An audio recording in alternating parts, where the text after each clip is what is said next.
Ready? I think I'm ready. Left side's ready. So is this Where are you, an Craig? ad voice, or did you get someone to sing this? Now recording. That is Pete's wife. Oh, nice. Yes, it is. Hey, ballers, welcome to These Balls Could Talk, the podcast that would watch a dog fetch a bat all day. Did you guys see that little reel of Champ with the fetching the bat? Oh, I love that. I could watch that Such all a good boy. day. That was amazing. I want to find out whether or not he does that the entire game or just during certain innings. That was like Either way- Miley, though, wasn't it? Either way, I'd watch it all day. Good boy. Well, Yeah, no, I mean, who needs a bat boy? You should get a bat dog. And, Bat dog. So this is Mark along with John and our producer Pete, and we're getting ready to discuss the latest in sports, tech, and pop culture. If you like what you hear or see, please like us or hit that subscribe button, or as someone on the show likes to say, tickle that little bell. Oh, yeah. Joining us tonight is a man who loves his sports, poker, and a little wacky tobacco. Please welcome back to the show for the second time, Mr. Matt Mazzola. What's going on, baseball? how's it going, guys? It's, Hey. it's been a year, and I realized my last appearance was season 8, episode 7, season 10, episode 7. So I guess I'll see you guys season 12. Yes, that was episode totally 7? planned. Yeah, that's the trend. Completely on purpose. Yes. So Wouldn't be the first how time high we are you right now? pigeonholed a guest into the exact episode number. Not that high, but we'll see if anything kicks in later. All right, good. Comfortably high.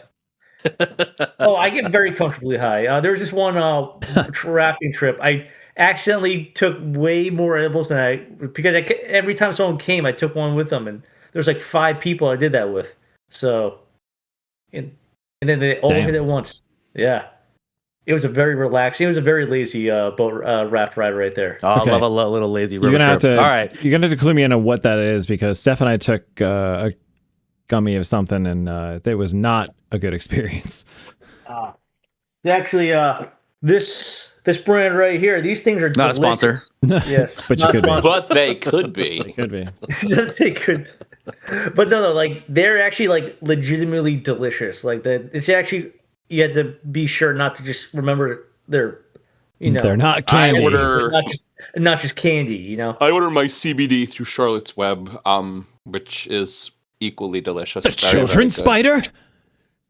I've actually been taking my daily vitamins as gummies pretty lately. cool. I found out apparently I can take daily vitamins a little bit more frequently if I take the gummy version. I just hope Nice. to not mix up my vitamin gummies with my other gummies. That's now what it there's is. this one time It's literally legal in both of our states. I We know. don't have to talk about it like it's weird anymore. No, I know. So That's- so there's this one time I had my gummies on the counter, and my parents just dropped by one time, and like and I'm like, oh, I just took these. And then my mom was like, "Oh, did you go to the movies last night?" I'm like, "Yes, I went to the Yes. movies last night," and I did. not bring it up again. All right. Have you ever had like a more like a brownie or something, like a tray of edible brownies lying out, and had somebody way more than they were supposed to because they didn't know? I've not had that. No, but I mean, like that's a classic. Like I think that was literally a plot line of an episode of That 70s Show. So. Oh I yeah, for believe sure. it. It happens all And the there's time. a whole scene in. Do you guys remember the movie Grandma's Boy? Oh yeah, I love Yeah. that. The Oh, amazing, yeah, when the they, amazing pot they scene drank with all the tea, and grandmas. it's like, oh yeah, they had this flower pot. Frankenstein. The Frankenstein. Or when she uses bong as a flower pot or a Yes, vase. that was That's incredible. what it's called. You'd understand if you had robot Multifunction. ears. Right. Yes. It's a All right, let's catch up with everyone. sleeper movie, I gotta say. It's such a good movie. The wrong We jingle. gotta warm up your balls. It's the wrong jingle. We sang the wrong jingle. Big and small. Hey Pete, we're pros and everything, but could you give me an actual break between the two songs so that I can cut it correctly? Okay, fine. Third time's a charm, guys. Here we go.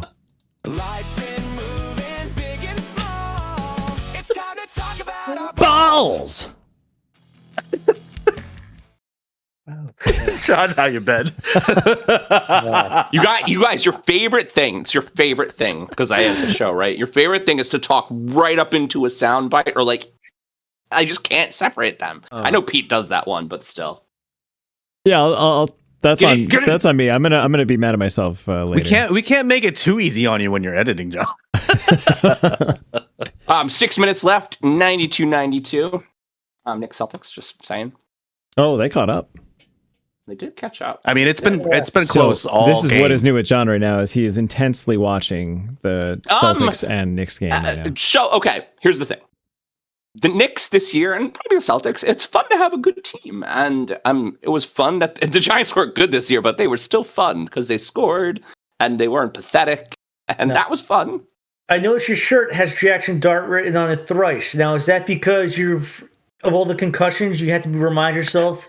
Actually, okay. No, I have a much funnier story. I had this shirt on today, and I'm sitting, we're just eating dinner, and my wife's like, Jackson Dart, Jackson. She's like, is that a Baby Shark shirt? And I'm like, no, it's from the podcast. She's like, I think it's a Baby Shark shirt. They need to play that on the PA at Giants games During now. Ted Lasso, Jamie Tart's song was Jamie Tart. That's right. Jamie Tart. Tart. Yep. Because it rhymes. Yep. I know how to write poetry. I was doing that the whole time, you guys. Wait, no, really. Where did that shirt come from? Because that's not an official If These Balls Could Talk shirt. Stephanie made it for Do me. you guys have That's official right. shirts? She did? Yeah, Christmas or that's my a birthday? Steph I don't special remember. right there. It's it was birthday. If we get the store back up, it's going on the store. And you can choose between Jalen Brunson and Jackson Dart. I think that's all. The colors will be slightly different. Yep. I think that's very good. Well, if it's Jalen Brunson, it's got to be in Knicks colors. I mean, obviously. But yeah, that is a Steph special right there that John's wearing. Obviously. Oh, it has a number 6 Knicks, on it. half their colors are blue already. Yeah, I think you need a silhouette of like going like this too. I think. No, yeah. The Knicks. Oh, it's Fat Joe. The Knicks just went ahead. Fat Joe. Things are good. Work at home is good. Who's not today. so fat these days? I pushed something that He's more like Ozempic process that I really liked. Jamie and I are hauling through The Good Doctor. We're almost done with season 2. That show was very good. Wow. When that's done, right? When did that run? Yeah, 4 seasons. Okay. Yeah, that was like the last decade, right? Okay. Like in the late teens, early 20s, maybe. Yeah. I don't remember. I believe it was on during COVID. So I think it ended fairly recent. I think so. And I saw a picture today. The character arcs of that show confused me, especially in the first season. Yeah, I saw a picture today of all the 2024. Yeah, all the white guys on the Giants hanging out. So Francesca and Scat and Dart, and that dude is big as shit. The new fullback. I got his name wrong, but the new fullback is fullback Patrick Richard. Patrick Come on, you got to know your players. How do I know your? He's not even my player yet, but he is not your player yet. He's a big boy. He's taller than He's Jackson a fullback. Dart. What do you expect an NFL fullback to look like? He's probably 95% neck. I am very pleased. I feel like that's a requirement, right? That is going to be very messy for everyone else. Is that an official fullback only specific NFL combine measurement? The percentage of neck diameter. They should measure everyone's neck circumference. Now, Yes. is that done by length or mass? Like, how are they measuring the neck? Oh, that's a good call. I honestly think both. Width. You got to do width. Both. Width. If you have the width without the mass, much like you do the chest. So the chest, you do the furthest part of the chest. You got to do the furthest part of the neck. Yeah, but you use it as a percentage. I mean, you're not going to determine a percentage just by the width of the neck. You're going to have to get the mass of it. That's true. How many juice checks? Is it like one juice check? Is he the gold standard? Yes. Kyle Juszczyk should be a unit of measure when it comes to unit of fullback measurement. Yeah. I love it. Yeah, I think that works out. We should write into ESPN to make another ridiculous stat like they did with QBR. There's just made up out of the air. Yeah, but there's like 4 fullbacks in the NFL, and one of them is Reggie Gilliam, who was the Bills, and now he's in the Patriots. Enjoy Reggie Gilliam, by the way, you guys, the Patriots fans. He's awesome. He's not even dude right now. I'm feeling. If we're talking fullbacks, I never seen you coming. Not even listening. I am feeling very good about. Oh yeah, me too. I have it right there. You can tell. All right, Matt, we got to carry this episode. Yeah, until this you can kind of over. see it in my background. Seems that way. Seems that way. Don't worry. I think the game's in this last 3 minutes. Almost 3 minutes, yeah. Should we break protocol and have me go next so that you guys can finish watching the game? No. I'm good. I'm almost done. I don't even know how John's been. I just know that he... 3 basketball minutes is like 10 minutes real time, though. I mean, that's very true, especially the last 3 minutes. Yeah. You guys keep talking. You guys are like really like hardcore tangents today. It's going to be a long fucking episode. Oh, sweet. Sorry. Yeah, it's going to be long. By the way, I do have to ask. The king of tangents. Which one of you guys monitors the chat? Because last week when you were talking to Meg, you started talking about the Challenger. I want to chime in and say, hey, Big Bird was supposed to be on that Challenger, but they couldn't get the costume in. So imagine how traumatizing it would have been to the nation's youth to see Big Bird go up in the spaceship and then blow up. Wait, is that for real? Yeah. That's why they got that's why they got that teacher. Yeah. I didn't know. Oh my God. Big Bird was supposed to give the lesson. So do you think they would have pulled I got out just in time with an escape pod, or would they have taught the kids about death? Like, I wonder what that the would have plan been would a have been. very dark episode of Sesame Street after that. Holy shit. Yeah. He's so good, John. Holy shit. So, this just in. Beep, beep, beep, beep, beep, beep, beep. If These Balls Could Talk YouTube has reached 100 subscribers. Oh, yeah. Yeah, really? Oh, hey! Hey! Wait, we have a soundboard. Congrats, guys. Don't call out the soundboard.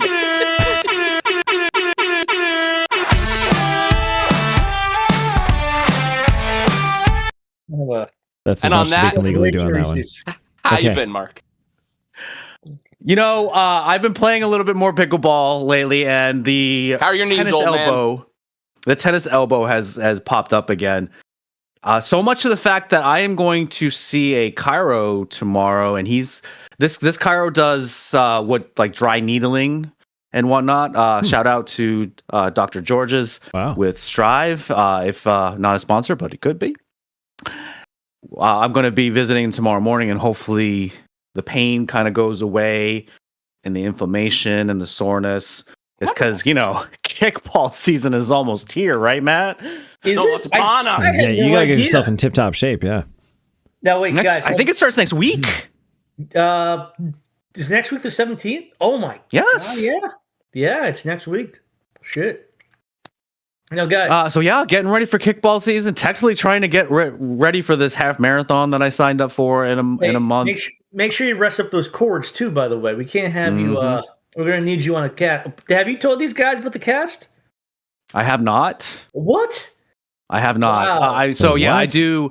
As my 47th job is doing play-by-play commentary for Rhode Island Thundercast. Yeah. What? Yeah. Oh, yeah. We do play-by-play kickball games. Play-by-play and color commentary. A lot of the time, Mark is paired up with D-Lou. You've had on your podcast a couple times. Those guys bounce off each other pretty well. Good energy. I need to hear this. Do you record? Do you record any games? Oh yeah, we have a YouTube channel. What? Search it's on Matt's Thundercast. It's on your YouTube right now. Oh man, that's awesome. You're the one who does. And someone who is a friend of the pod, a very recent friend of the pod, and also a fellow kickballer, Mark Meager, has wrote a movie script about kickball, and he actually told me there's an announcer in the script, and he actually he made it after me. Aw. Do you get to? And he told me he told me if it doesn't get any money that I can be the character. Oh, okay. Nice. He actually said I offered to review his script when he's done writing it, so I might get a little preview of it. He's like a professional, Matt. First of all, I've watched thousands of hours of TV in my day. I think I'm pretty qualified to review a script. 10,000 that makes you a professional. Oh yeah. I said thousands. I didn't want to sound too pathetic, so I kind of downplayed it. Please tell me Pete, how you been? I was going to ask before I got into that. Please tell me your Thundercast. Is that the name of the team? Yes, Thundercast. Okay, please tell me you come out to the Thundercats theme song, because that would be a missed opportunity. We were going to work on it. However, we were afraid that we need to get permissions if the parody got too close. So I actually emailed the studio that has the rights to them, and they just said send them a sample. So I do have to work with Phil to get him to write that. Amazing. I do have another former podcast guest. Yeah, I do have lyrics written up for it. Okay. So I mean, amazing. I had to. Well, is it going to be to the Thundercats like music? Yeah. That's why he's going to get the rights to it too. That's why I actually emailed it. I'll actually read you what the email only has said. to if we make money off of it. Come on, let's be serious. Yeah, I know. You only have to if you copy it exactly.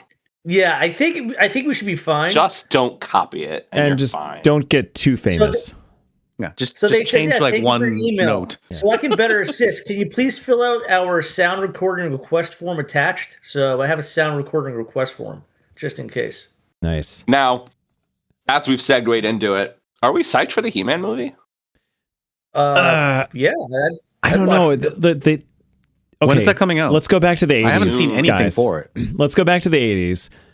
Dolph Lundgren was an awesome looking He-Man. Like, he looked like fucking He-Man. This guy, I think he needs to put on about 40 more pounds of muscle and start getting on all the steroids that like all those bodybuilders in the 80s were on.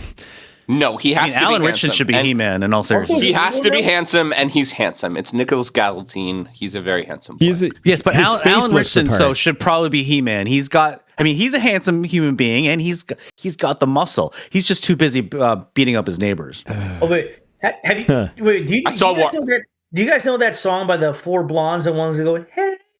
Oh, Pete and I are so familiar with that song. I'm so sick of that song because the number of times that Pete had to mix and master that song. What's okay, now, have you guys? On? Yeah. Have you guys seen that video with me too.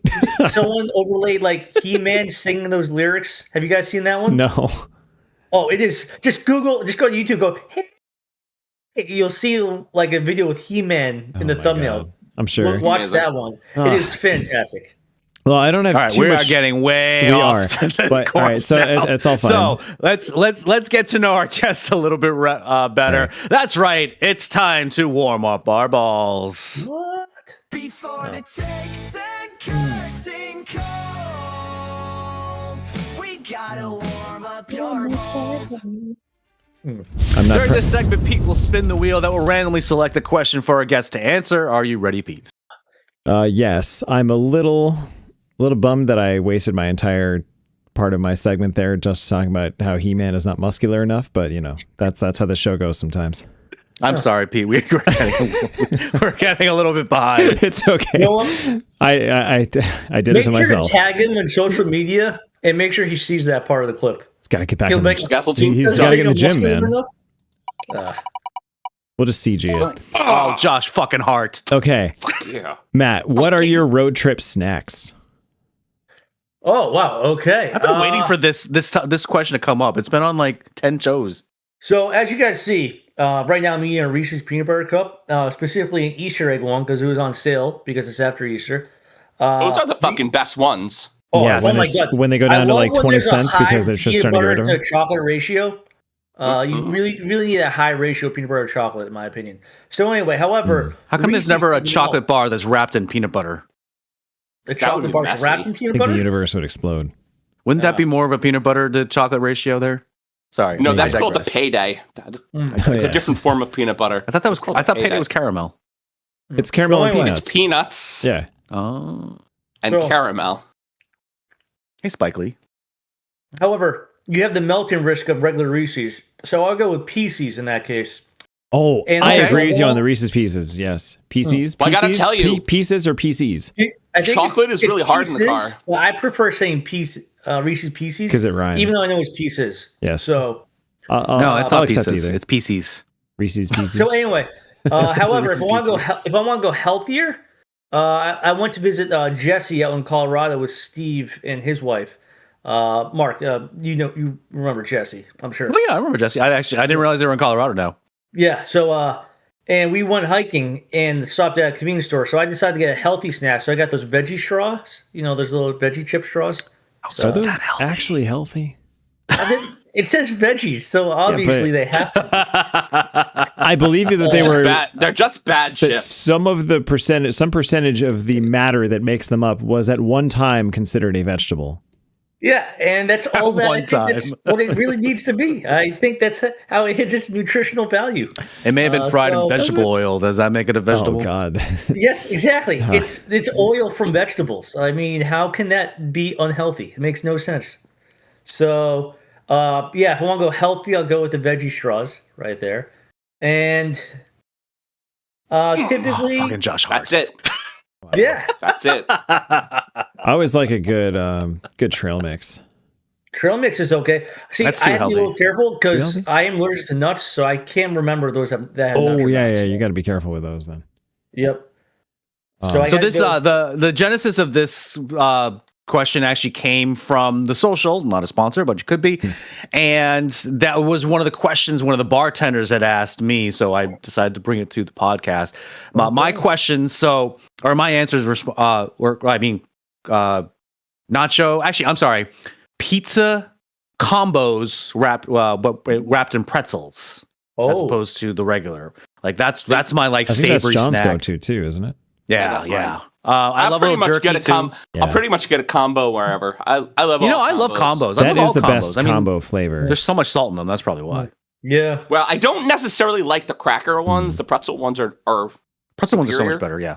Okay. Superior. So guys, I gotta say one of my favorite things now too is it's a homemade one.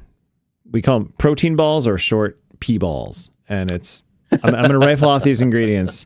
He's brought this on the pod before. Oh, yes. Now, could those balls can they talk? Maybe if you listen really closely. If you put some pot in them, they will. Yeah, that's true. Nice. So, whole oats, peanut butter, wouldn't those be honey, pee balls? Flaxseed, coconut shavings, chocolate chips, and vanilla extract, or vanilla. You say flaxseed like it's a good thing. That's funny. I mean, you don't taste it. Okay. It's there for texture. It honestly, it kind of helps bind it together, to be honest. For texture. Don't forget, if you want to make it healthy, it's a binding agent. If you want to make it healthy, just deep fry it in some vegetable oil. There you go. Right. and then it's a veggie. Oh god. Run it back. Oh man. All right. We are very still distracted. We should go on to the next question. Next question. I'm no longer distracted, John. All right, Matt. What's your favorite childhood? Congratulations. Cartoon? I'm glad we didn't bet a beer. Okay, sorry. He just said congratulations, and he glad he did bet a beer. That's actually your loss right there, John. You should have been on top of that. But sorry, can you repeat the question? He told me about it when the game was like 3/4 of the way done. All right. What is your favorite childhood cartoon? An hour ago. Oh, favorite childhood cartoon. That is a tough one because there are so many. I watched a lot of cartoons. So many good ones. I know, seriously. Life is like a hurricane. Actually, before we started this, I was thinking of some Animaniacs songs, and I was watching those on YouTube. I would say they're my favorite, but they were a classic right there. I gotta tell you, the Animaniacs remake is very good. I did like it. Although I remember, so they said they didn't want to bring back Hello Nurse because they thought, the character wouldn't work in today's, but I disagree because her whole character was just because she's beautiful doesn't mean she can't be smart. She want to be respected for, her brain, not just her body, which I think is a message that works like specifically for today. So I really disagree. They kind of just looked at her at the surface level. They did the joke that her the deeper points of Animaniacs. I love it. Keep going. Yeah. But I mean, it's although maybe part of that's just me. It's like I like my old version better than the new version. They did. Do you guys remember the Silverhawks? I don't. No. Was that a Disney one? Alan remembers it. Our good friend. No, I love the Silverhawks. Did you guys ever watch Jackie Chan Adventures? No, that sounds crazy. No. That show was fantastic. You're right. Mine were Tailspin, and then you had Chip and Dale's Rescue Rangers. Oh yeah, Rescue Rangers. I got to go back to the early '80s for mine. Voltron and Robotech, man. Spin it again. And if I had a Mount Rushmore, I would add the real Ghostbusters, and I can't think of a fourth one, honestly. Maybe Teenage Mutant Ninja Turtles. We're obsessed with those kids. Back to us, kind of strange. Johnny Bravo. Their idea was, okay, let's have this Johnny Bravo. He kind of sounds like Elvis, doesn't he? Let's have this himbo who lives with his mom. All he does is get shot down by a woman he hits on all the time, and let's make that a kid show. Like, the 90s were weird. Yeah, it is kind of an interesting. That was a weird one. It was on for a while too. Yeah. Oh, did you guys ever see Johnny Bravo Goes to Bollywood? No, that sounds insane. No, but that sounds super offensive and 90s. Yeah. First of all, it was a movie they made like a decade after Johnny Bravo ended. I mean, and I one time found it in Hindi, and I was watching my Indian friends. I couldn't understand it, but they were laughing their asses off. It just said, "This doesn't translate." I'm sorry. Apparently, I did see it in English, but apparently, it really just kills in Hindi. So we probably have the two best dramatic animated cartoons ever: Batman the Animated Series and the original X-Men show, as well as X-Men '97. Yeah, never mind. Put that on my Pete's entire knowledge. Pete's entire knowledge of like the X-Men was born from the X-Men series. That's what got me into getting the comics. Yep. Like I had started reading the comics. My good friend growing up, a couple of houses down, had a shit ton of Marvel and Image comics, and even some like Teenage Mutant Ninja Turtles ones. I forget who made those. And he was a big X-Men fan among other Marvel franchises, but that's where I started reading a bunch. So he just had this huge drawer. So I got into a couple of them, and then the cartoon came on, and I was hooked. So then I started collecting those. Such a good show. Yeah, no, that was... And X-Men 97 now? Have you seen that? Yeah, Matt, have you seen X-Men 97? I saw the first season. I didn't see... Watch it all. That's all they've done. There's only one season. Go watch it. It's so good. Let's see. Oh, yeah, but Batman the Animated Series, like that... Oh, love that. That kicked off the Justice League animated universe. That was really good. Let's see. Oh, I did have one more I wanted to bring up. Those shows were serious as shit, by the way. I know. There's too much television, man. Almost kills Raven at one point in the Titans one that they did. Yep. Damn. Yeah. It was very good. But yeah, no, it's dude, Jeez. some cartoons used to be awesome back then. Yeah. God damn it. But yeah, I'm a sucker for nostalgia. I will say that. Like, I will, if I come across these old cards, I'll sit down. Yeah, there's a 35-year-old man. I'll still just sit down and watch. Do you guys remember when Nickelodeon tried to bring back all the 90s cartoons and create a television network with it? I kind of do. Weren't they trying to do like Doug? So I don't think it's still there, but they had Rugrats, they had Doug, they had Rocco's Modern Life. Yep. Are You Afraid of the Dark, which is live action, but it's still very much in the spirit of or maybe it was cartoons. just a 90s. Yeah, maybe it was just a nostalgic channel. Nickelodeon channel. Yeah, you remember But it was all that stuff, yeah. Wishbone was a pretty good show. But yeah, right, another question. Moving on. Great Last question. Too many good shows. Yep. What kind of strategy would you use for the show Survivor? Oh man, Steph's gonna love this. She's gonna want to be on the show. Man, we'll have to have this show. Yeah, that question again. Bring that back. 30+ seasons. So I guess my strategy. Let's see. If I'm assuming I'm probably not going to be the most athletic one, or the smartest one, or the one. No, you are definitely Mr. Strategery. Yeah, I would definitely have to start making alliances. Maybe do a faux throw a game so someone else could win. They feel indebted to me or something like that. It's. I would probably have to work people. Do you think so? I was about to ask that. Do you think you would be the nice guy or you would be the asshole?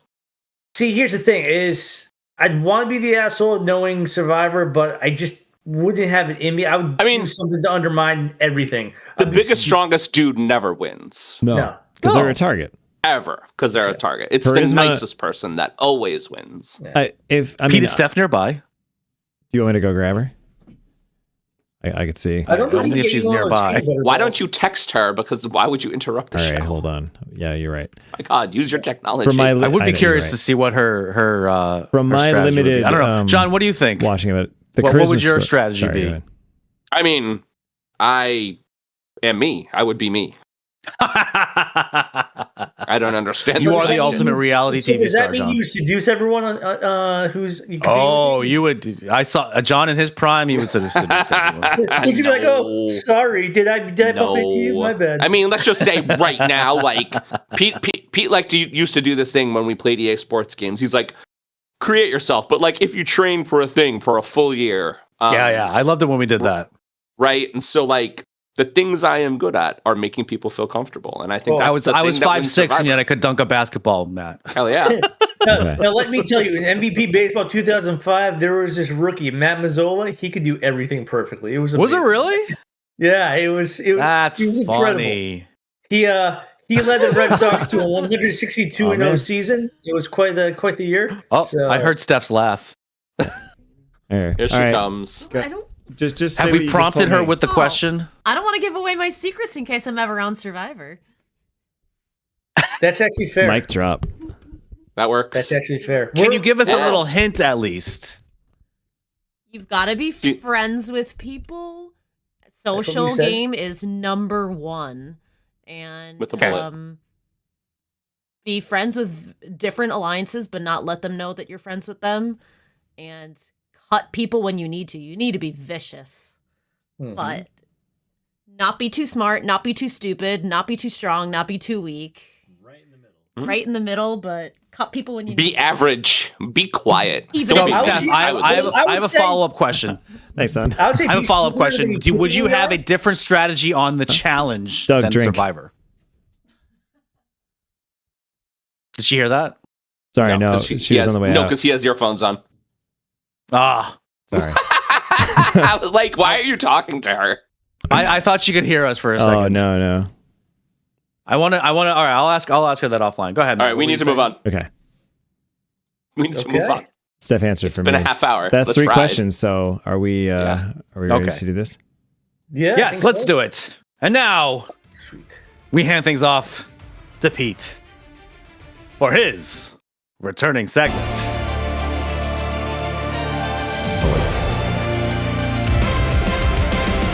Mighty Morphin Power Rankings!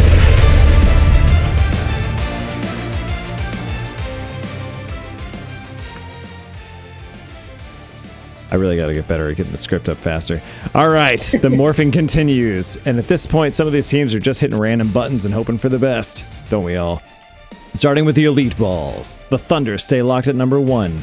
No drama, no chaos, just wins. Boring and extremely effective. The Spurs hold it 2, which means Wemby is still out there doing things that look like they were generated by AI. The Pistons sit at 3, still playing like every opponent owes them money. Celtics at 4. Are they still at 4 after tonight? Continue their will care later approach while still beating everyone anyway. And the Knicks at 5. Mark clearly uses cooler powers to knock the Lakers out of elite balls, and just like that, New York is back exactly where John believes they belong, and probably everybody else, or probably themselves too. Next, the big ballers. The Nuggets jump up to 6. Jokic casually reminding everyone that he's still the most unfair problem in the league.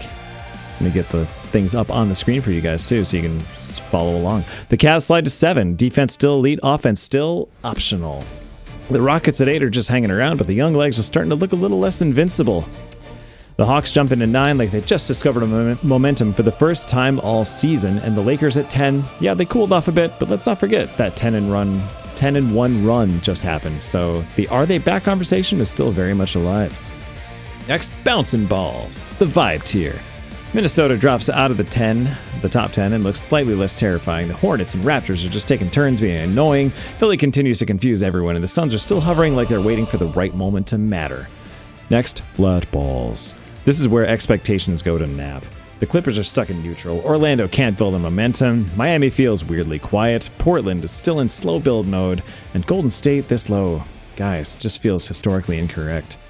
And finally, tanking balls. Down here is a mix of chaos and long-term planning, and more of the former. The Bucks falling this far still doesn't feel real. Dallas can't stabilize anything. Chicago's stuck in basketball limbo, and the rest of this group is basically counting ping pong balls. The last week of the regular season, some teams are evolving, some are buffering, and a few have clearly lost the controller. So, if your team's looking good for the playoffs, best of luck to you.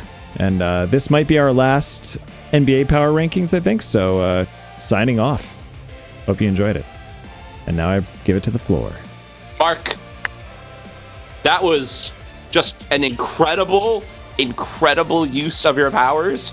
You didn't kill one player. God, the you Lakers killed fell 2. so hard. How did you do that, 2 Mark? players. And I don't even know. Did you call somebody? So hard.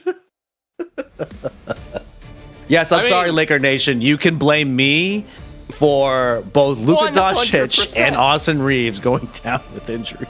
I remember you guys were talking about that last week. What And the fuck was that about, bro? then, like, right after you said it, it was like after you guys said it too. It's not like it happened. We literally said it, and then before. Luka hurt his hamstring.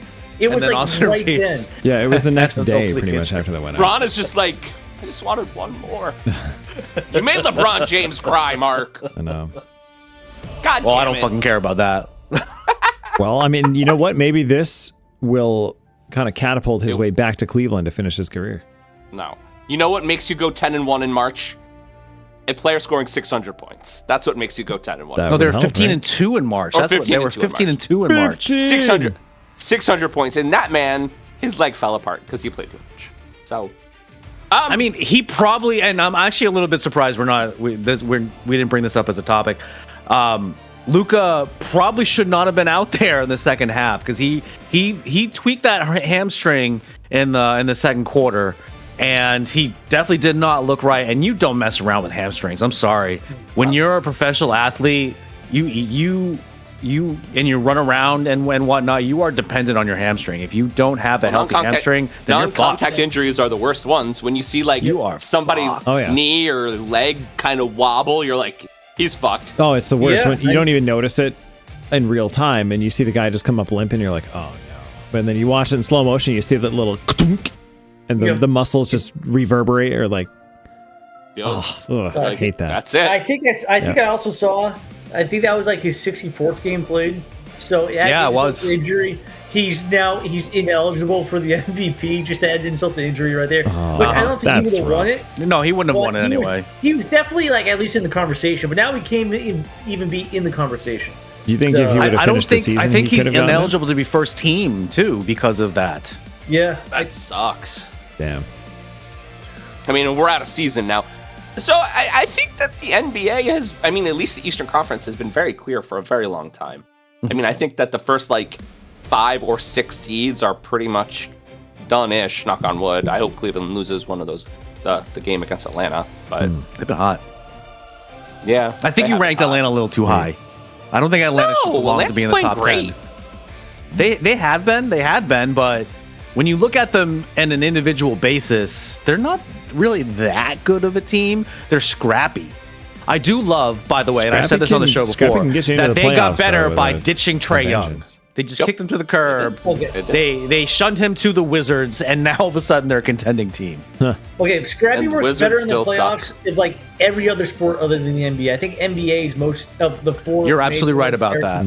Okay, it's the most talent-driven. With the best of 7 series too, like you can't really out-scramble a team. Remember the first round was best of 5, then one time an 8 seed upset a 1 seed. They're like best of 7 now. That was the Kemi Mutombo. No. Unpredictability in the NBA playoffs? No. But yeah. So, I don't know. What are some surprising things that we see happening in the NBA? Like untypical or like? No, like in this playoffs that are coming up. Okay. Is it just going to be like Detroit and OKC? So it's going to be boring. This is my hot take for the NBA playoffs. I think the Charlotte Hornets are going to win a first round series. I think so too. Unfortunately, now hopefully actually, that's going to be dependent. That's going to be dependent. If they're in the play-in, then they're not going to, because they're either going to play the Pistons, and I don't think they're going to beat the Pistons, or they're going to play potentially the Celtics, and I don't think they're going to beat the Celtics. Wait, they have a series if they happen to get into the 6th seed, though, beware, John. Like they could. I don't want to play Charlotte. I think they could beat the Knicks. I don't want to play Charlotte. Yeah. I'd like to play Atlanta. We can beat Atlanta. I would play the Raptors. We can beat the Raptors. All those teams, the Atlanta, Toronto, Charlotte to a degree, the Magic, they're all the same team. They have the same record. Assuming all 4 top seeds, though, make it to the second round, I think with the Lakers now falling down and the Nuggets kind of moving up to that number 3 seed, that means the Spurs will face the Nuggets. And I think while everyone is really hot to trot with Wembanyama and whatnot, even though I know he's a little bit hurt, but I think Joker's going to push him around. I think Joker is going to beat him, and I think the Nuggets are just By the way, again, the Spurs don't have that playoff experience. That's true. The Nuggets are just a bad matchup for But them, Jokic Jokic wants to go back to Eastern Europe and play with and ride his horses. By the way, you guys could have just told me that Jokic's really nickname was the Joker. I would have just started calling him that the whole time. I found that out. That is his nickname, the Joker. I know. He even said it. He was like, if you cannot pronounce my name, just call me the Joker. I like it. We have definitely said that to you. You have not clocked that they're the same person. I just haven't retained it then. I'm sorry. No, you just haven't clocked that they're the same person. Maybe. That's all. That could be it. Yeah. Even Is though this the like a name's Clark Kent Superman situation? right, because it's too similar. He's in his jersey.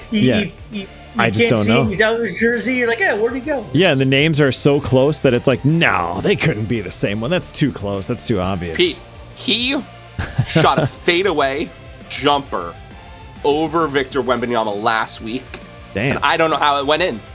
That sounds man has impossible. a 12-foot. That man has a 12-foot wingspan. Jeez. No, yeah. Yeah, I guess gravity helped it go in. Just shut up. John, I have another hot take. So I actually think so. If presuming the Nuggets beat the Spurs and the Thunder beat the I don't know who the 4th seed in the West Everyone. is right now, but that doesn't really matter. If so, I actually think the Nuggets would beat the Thunder because the Thunder have just played too many games, and I think the Nuggets will just take advantage of that. So this is the finals that I'm predicting, and you're gonna hate me. It's gonna be Nuggets and Celtics. Well, you know what? That was actually going to be my prediction. Was I think the Thunder or the Spurs, one of those two teams, will have an earlier exit than expected. Now I was just like wondering about the math of basketball. Like the Knicks winning by 6 points tonight. That doesn't mean anything. No, not with Jaylen Brown sitting. Did Brown Remember, sit the whole John, game? how many times did the Knicks lose to the Celtics last year in the regular season? How many times did the Celtics lose to the Knicks in the playoffs last season? Exactly. That's the point I'm trying to make. by the way, I guess it the doesn't Celtics the you don't know Celtics too remember much. that series, and they're mad. I hope so. They hope are they do. mad. If they don't remember the series, they'll probably all have some pretty serious head trauma they have to deal with. They are mad, and Mike Brown might get fired after 1 year. You're not going to get fired. They were good again. You don't fire coaches when the teams are good. Come on, they I've thought seen that they had a coaches get championship team, and they fired Thibodeau for not making it to the finals. Well, they fired Thibodeau for not making to the finals. Do you really 3 think years in a James row. Dolan is thinking with a straight mind? Come on. No, he's a fucking psycho. He's going to fire Mike Brown after this season. No, I think he's going to probably do something dumb and throw a bunch of stuff at Giannis because they don't like Cat in New York. Oh, he's so going to throw a bunch of stuff at Giannis, and then they're going to get worse. Yeah, they're going to get worse when they throw away their depth at Giannis, but they will because that's what the Knicks do. And Giannis Thank you, is James old. Dolan. Yeah. Anyway, Keep fucking up your team. I do think- love it when like rival teams are run by incompetent idiots, just because it is so much fun to watch. You know, just, James Dolan, Joe Shane. Maybe just shouldn't hire anyone with a first name initial J. What place are the Red Sox in, by the way? I was just wondering. Did you guys see that piece by More Perfect Union about like how private equity ruins like how sport teams are run? Did you see that? Like it was about they like No, but but I'm not we surprised. also pay attention to what Matt- the Dodgers are doing. Matt, that's a segue. That is definitely a segue. That's completely out topic. We have to Sorry. to move on. Sorry, I'm pretty good at going off topic. You will have to. No, the whole We show is noticed. about going off That's why you topic, fit. but- That's why you okay. fit in with us, Matt. We're the king of tangents. I think But we've I already will say, titled this watch that episode piece. Tangential It was Balls. pretty good. It's pretty good. Tangential balls. We've probably done that before. I'm sure we've done We have done that before. one before. Like literally like maybe 2 episodes ago. We call the king of tangential balls. Ooh, that's good. The kings of tangential balls. All right. More tangential. That's a mouthful to say when you've been drinking. All right. Are we good? Were those final thoughts, you think? Okay, good. Think So we'd like to thank one of this week's fake sponsors, RefCam Plus, a subscription that lets you argue calls from the ref's point of view. RefCam Plus. You're still right. All right, everyone, shall we nice. kick off the shindig? Hell Let's do it, Rockapella. I mean, So Marcapella. Matt specifically requested a theme for the next topic song, so I am not going to reveal what that theme was. So John and Pete, I would love for you guys to guess what the theme is. Oh man. Okay. Well, they need to hear more than one song to get the general theme. We might Oh need yeah, to. well We'll see. they're going to hear 7 of them. So Oh yeah, I thought you said after the next song. Okay, go on. Yeah. I think he means by the end of the night. So we can talk if you want to. We can talk about first topic, because your friends don't talk, and if they don't talk, well, they're no friends of mine. We can dance. I realized afterwards that You that can didn't dance if you rhyme, want but That's all right. So we're going to continue talking about NBA. We're in the midst of the final days of the NBA regular season, and as we've been showing during our power rankings, there are definitely the haves and the have-nots. Well, unofficial NBA spokesman Draymond Green of the Golden State Warriors decided to chime in on teams that appear to be tanking. He said, quote, "The punishment for players is always, let's take the money. Well, now it becomes time to punish teams, and all of a sudden, nobody knows what to do. We see 12 teams tanking. We've seen 2 fines. If my math serves me correctly, that's 10 that ain't been fined," end quote. So everyone, should the NBA issue harsh penalties for teams that are tanking? I mean, that's really hard to do when you think about it. Is it? Well, Yeah, you do have to prove they're tanking, and You have to prove that they're tanking. And they could just be like, "Oh no, we're not tanking. We're just incompetent." Like exactly, proving intent is one thing. Oh yeah, stupidity tax. Could you also punish incompetence? There, now you're good. Blanket. Well, yeah, I mean, I've said this in the past about especially about baseball and about football, that with the shared revenue that everyone has, I think, and this will never be collectively bargained, I know that for a fact, but essentially shared revenue should be dependent on where you finish, I think.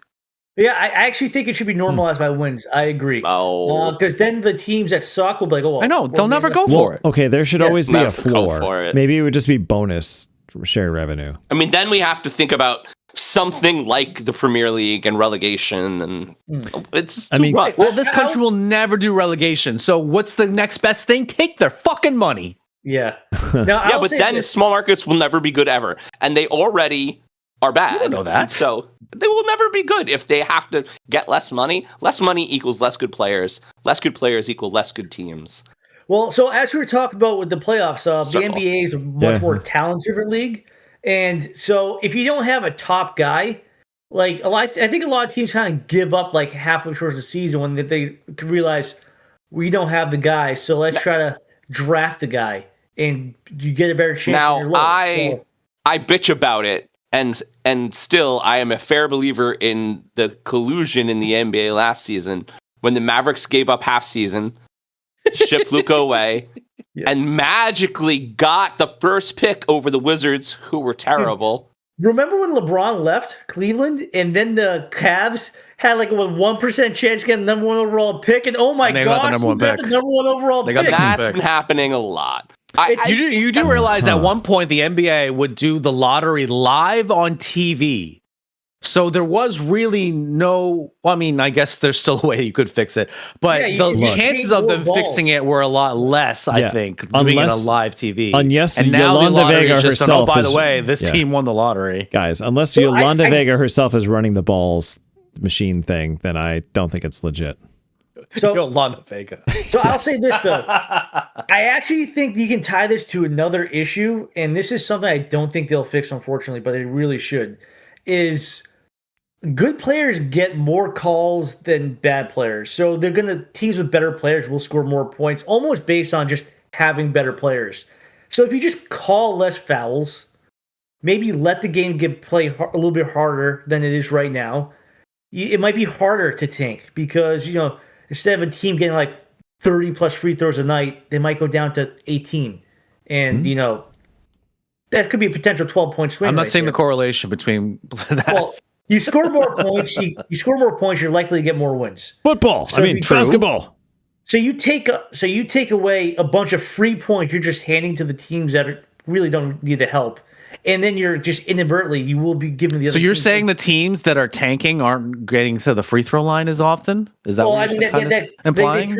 They probably aren't, but I just think it's the way the league operates as a superstar-driven league. I think it also contributes to the anti-competitiveness and the reason why teams feel like free throws are boring. Nobody wants that. Exactly. Like you guys can't watch SGA play and be like, yes, this is what I want to watch for 2.5 hours. Unfortunately, I have watched SGA play and live. A guy goes to the free throw line 40 times a game. Yes, that's exactly the entertainment that we want. Like, I think that's I personally think that's a bigger problem than tanking because that directly affects the enjoyment of the product right there. And a tanking team, they're at least they're trying to get better. They do suck. Are they? I mean. They're trying to play the system to get better. Hey, when was the last time the Wizards had a winning record? So, yeah, the Wizards have been tanking for like the last 10 years. Were they the Bullets back then? I mean, it's got to be at least 10 years. It's been a minute. The last time I remember the Wizards having a good team was with Bradley Beal and John Wall. And then they decided to overpay both Bradley Beal and John Wall. And then they sucked. They're a terribly run organization. Terribly. I just don't see how you can punish tanking. Like, it just seems it seems difficult to do. I think that NBA has other problems that are. You can't ever have subjective. You can't have subjective punishments. Subjective punishments will inherently be unfair. I mean, you can't have subjective punishments. I've suggested some ways that you could defer it or deter it. Rather, is don't give the worst teams the best chance in the lottery. Like, sure, you still do a lottery, and that's one thing that's being collectively bargained. I believe is that one thing that the NBA did happen to propose, of which it's going to be voted on, I don't believe it's going to pass, is the fact that if you can't be a lottery pick 2 years in a row. Okay, that's a small step, sure, but how about this? You do a losers bracket tournament at the end of the season to fight for your who gets the number one pick. Are you trying to take that from the greatest league on turf? Yes. So wait, if you do that though, at end of the season, so then these guys get less of a break in the summer, right there. Then they play this tournament and then go right into training camp. And well, I mean, bad teams still don't win tournaments. Maybe have it going simultaneously with the playoffs, right? So it's still I think one problem. Bad teams don't win tournaments. Don't wait till after playoffs. Bad teams also don't have people watch them. That's one thing that they don't quite understand. But one thing that I think the NBA has over, I think, all of the other American professional leagues is that one athlete can dramatically change a team. Yeah, because it's 20% of the lineup out there, you know. And if it's your best player, then suddenly you can. I mean, I guess it depends a little bit on who's specializing in what position. Especially considering a lot of people are considering this draft to be one of the better drafts in now. Right, but improving your best player kind of improves every player on the roster because then everyone gets bumped down a rung of importance. We're going to finish on the fact that even though Cooper Flag is scoring 40 points a game, the Mavericks still suck. They do. But Concanapple is actually also scoring a lot, not as much as Cooper, and the Hornets are winning. Because they're a better team, because they're better staffed and better run and better put together. It is one guy, but it's not really one guy. Because if it was one guy, the Mavericks would be good, and they're not. And we're at time. Podcast kill the radio star. Podcast kill the radio star. In my mind and in my car, it's next topic, don't go too far. That one rhymed. That was good. It was amazing. And there are two songs that kind of I could see a resemblance, but not enough to be a full pattern yet. I don't think the pattern's going to be too hard to get. I think you guys will get it soon. Okay. So we're going to talk about one of the biggest sports news stories of the week. This past Saturday, Angels right fielder Jo Adell robbed not one, not two, amazing, but 3 home runs to help the Angels cling to a 1-0 victory over the Seattle Mariners. Adell's glove from the game will be headed to Cooperstown after the season to commemorate the accomplishment. So the rules of what is a fair catch have been discussed throughout the week, especially related to the third catch that had him landing in the stands amongst the fans. The rule stating that the player must have one or both feet on or over the playing surface, which, by the way, includes the wall. We have always had crazy foul ball catches in baseball, but do we think Adell's leap into the stands last Saturday was legal? As well, as the players get more athletic, would we be for them being allowed to catch anything as long as they could get to it? I want to take this one, and I say I reviewed the play. His cheek was touching the padding of the wall when he made the catch. So he's inbounds right there. There you go. Also, I don't know. I love home run robberies. They're some of my favorite plays to watch. They're so entertaining. Now, I don't know if you guys ever watched the Nippon League in Japan, but have you guys ever seen the way they rob home runs? It's so much. You see guys like they climb everything. They're like Spider-Man on top of the wall. Like that's awesome. I love that. It is so entertaining. Seriously, just go to YouTube, Google Japanese home run robberies. You'll see montages of some of the coolest, like guys literally running up the wall, and it's just. So there is a picture on. Why can't we get that in Major League Baseball? Seriously, there's a picture on Instagram. Someone literally got rich. They got Joe Adele standing, ball in his glove, showing the umpire from right behind him with the whole stadium. I mean, there is nothing more fun than that. And I really think that, like, the people who bitched about it this week just don't like fun. No, they don't. A lot of, I don't even know why that's a rule. Why they you have to really keep wanted one a home run to count. Is it one or two legs? You said. I'm sorry. You said two legs or like in the play a field. Right. They have to be connected to the field of play in some way. Here's the thing, John. If that is not a catch, then Derek Jeter's when driving into the foul stands were. I'm not saying it's not a catch. I'm saying that's what people were bitching about. I'm saying the catch. Now I get why they have that rule because fun. that prevents people from like climbing into the stands and trying to catch a ball. I understand that's why they have that rule. And are you saying when Bugs Bunny played the Yankees that wasn't legal? A lot of the talk this week 1, 2, 3 strikes, you're out. Was trying to compare it to football. Oh, his foot. You know, you have to do a baseball move. Oh, God. You have to, your feet again, the rule we hate that part of there. Football. The rule I think is there to the prevent people from like climbing into the stands and trying to catch a ball. Yeah, but like, so the intent of the rule, what he did is fine, I think, regardless of how many fucking body parts he may have had. And that catch was spectacular. And the whole game itself, like Torrey Hunter, John, you remember Torrey Hunter, right? One of the greatest center fielders and made a lot of home run robbing catches for the Minnesota Twins. He said that was the greatest defensive game that he's ever seen. Yeah, and amazing. In the spirit of sports in general, and just to move and wow its fans, how could you deny like that incredible athletic feat? Pete, did you watch these catches like just for research for the show? I'm going to now. You should. No, they were so good. This is how I do it. I research it during the show. However, like that's exactly what I'm saying. Is the whole point of sports is to entertain. Like this is the most.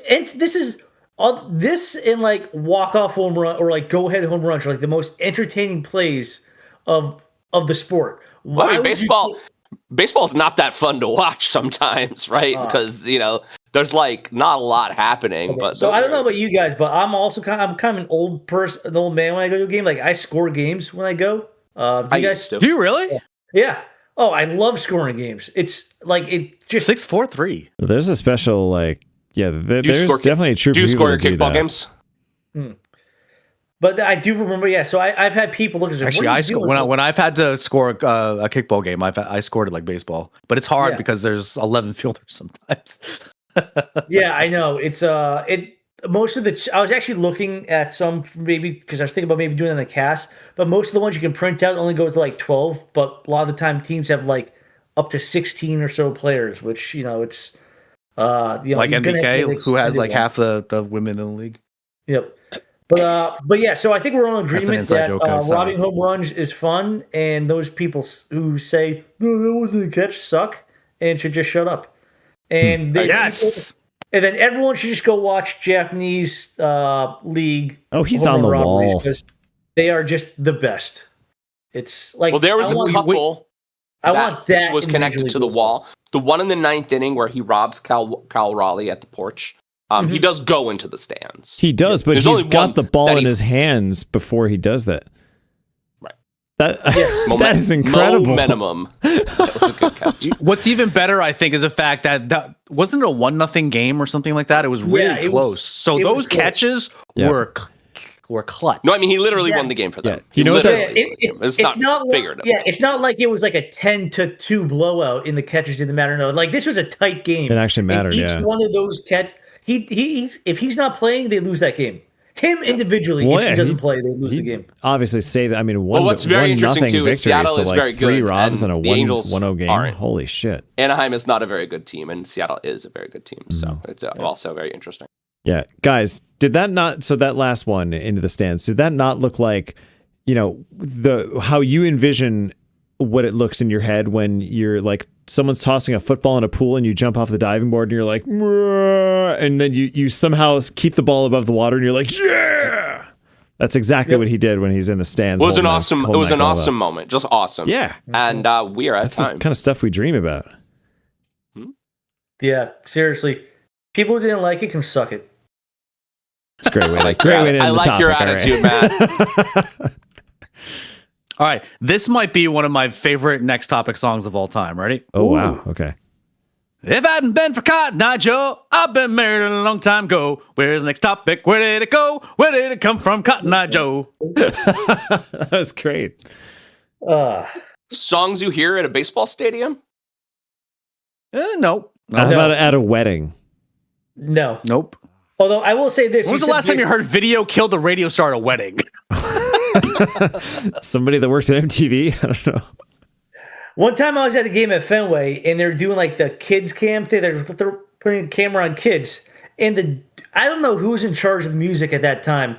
They should have got fired because they played Love Shack, which I thought was the most super inappropriate. All these songs were on. Now that's what I call music. 27.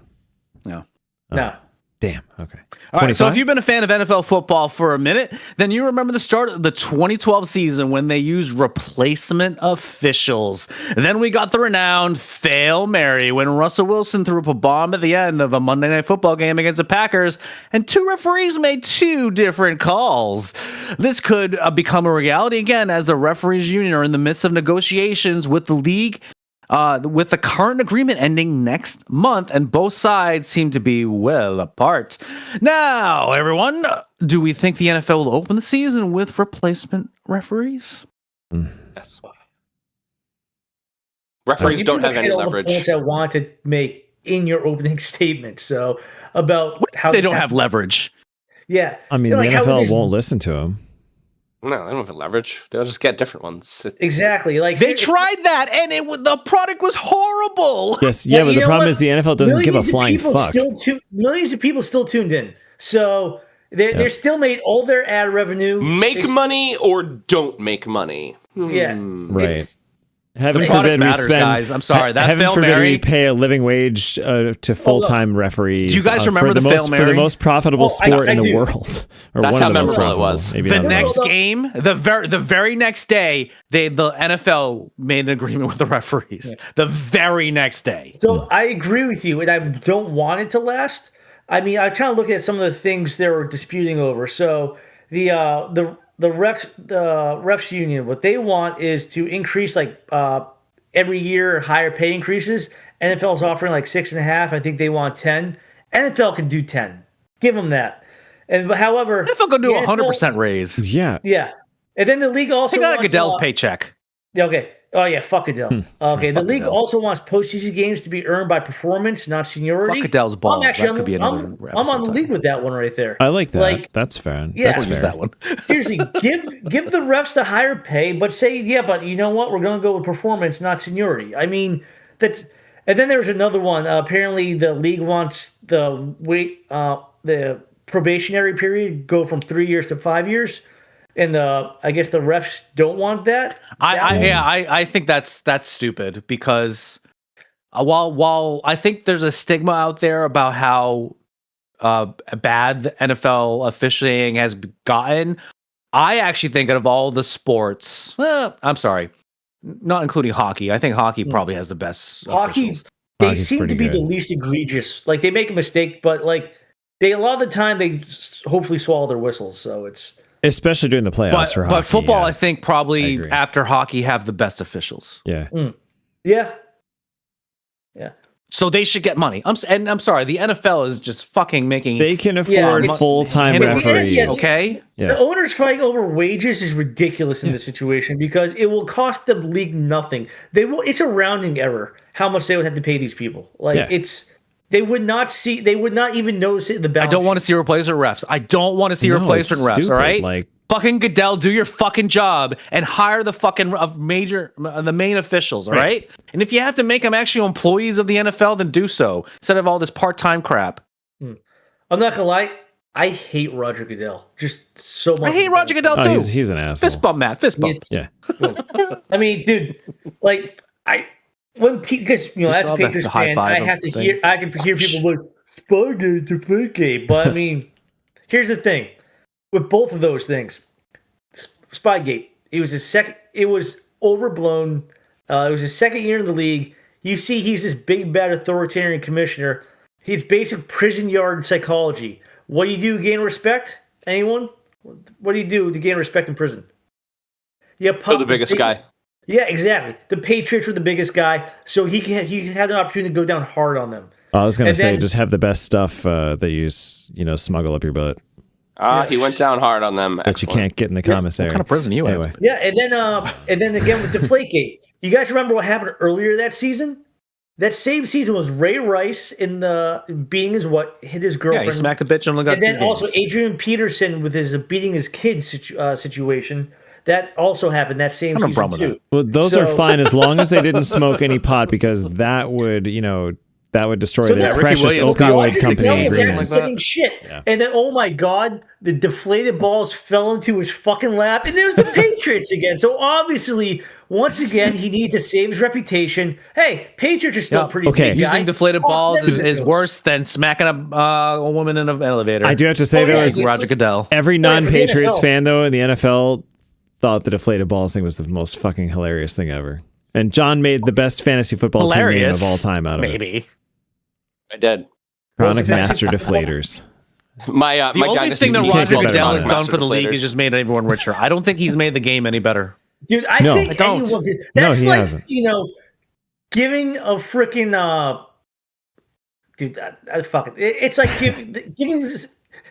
Okay, so it's like selling candy to kids with unlimited money. Yeah, that's easy to do right there. Like, I could have made the game more money. It's not that complicated to sell drugs to people. It's right. Oh my God, that's great. I love that hot take. Done. The timer just went off. Oh man, I was going to give you guys some insight from Mike Florio about his take on what you could do with full-time refs, but you know what? Fuck Mike Florio. Yeah, all right, never mind. Okay. The next up to Goodell. I want him to know how easy his job fucking is. Fine. I love ending on anger. It's amazing. All right, let's move on. Next topic. Next topic. Songs you hear next at a casino? Next topic. John, you look confused by that song. I don't know that one. I'm not good at this game at all. What's that? Okay, so that is inspired by the song Tarzan Boy. I know what it's from. I haven't heard that one before.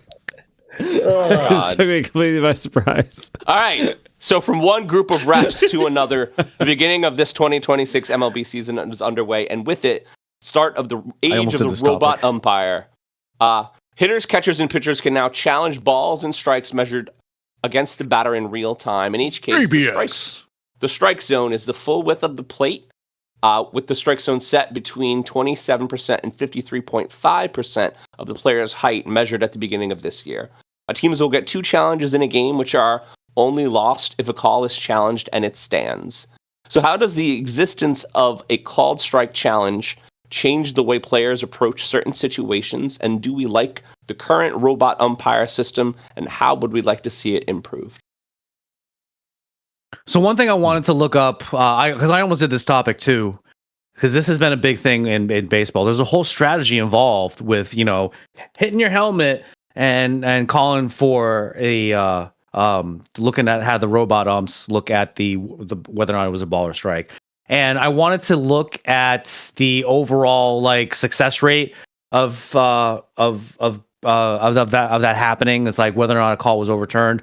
I do remember seeing something. I believe it's very, very successful. The players are very good at calling balls and strikes. And I believe that when a catcher is the one that asks for it, it's even more successful. It's 80% success rate for catchers at least, or something. So Pete, they have 2 seconds, and so the reason I bring up the strategy of it is there has been multiple times where a pitcher thinks a ball is a strike and expects the catcher to call the ABS challenge, and it doesn't, and they run out of time, right?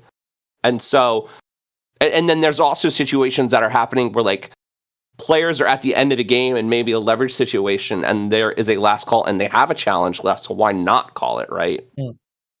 Yeah, I mean, it just gives players just one more lifeline. Because like if they know a pitcher has a certain, they like a cutter on the outside of the plate, and if they're they're sitting on that and they check their swing and they feel it's just outside, like that is the perfect time to put a challenge out right there, in my opinion. So Matt, did you see the end of the World Baseball Classic? Yes.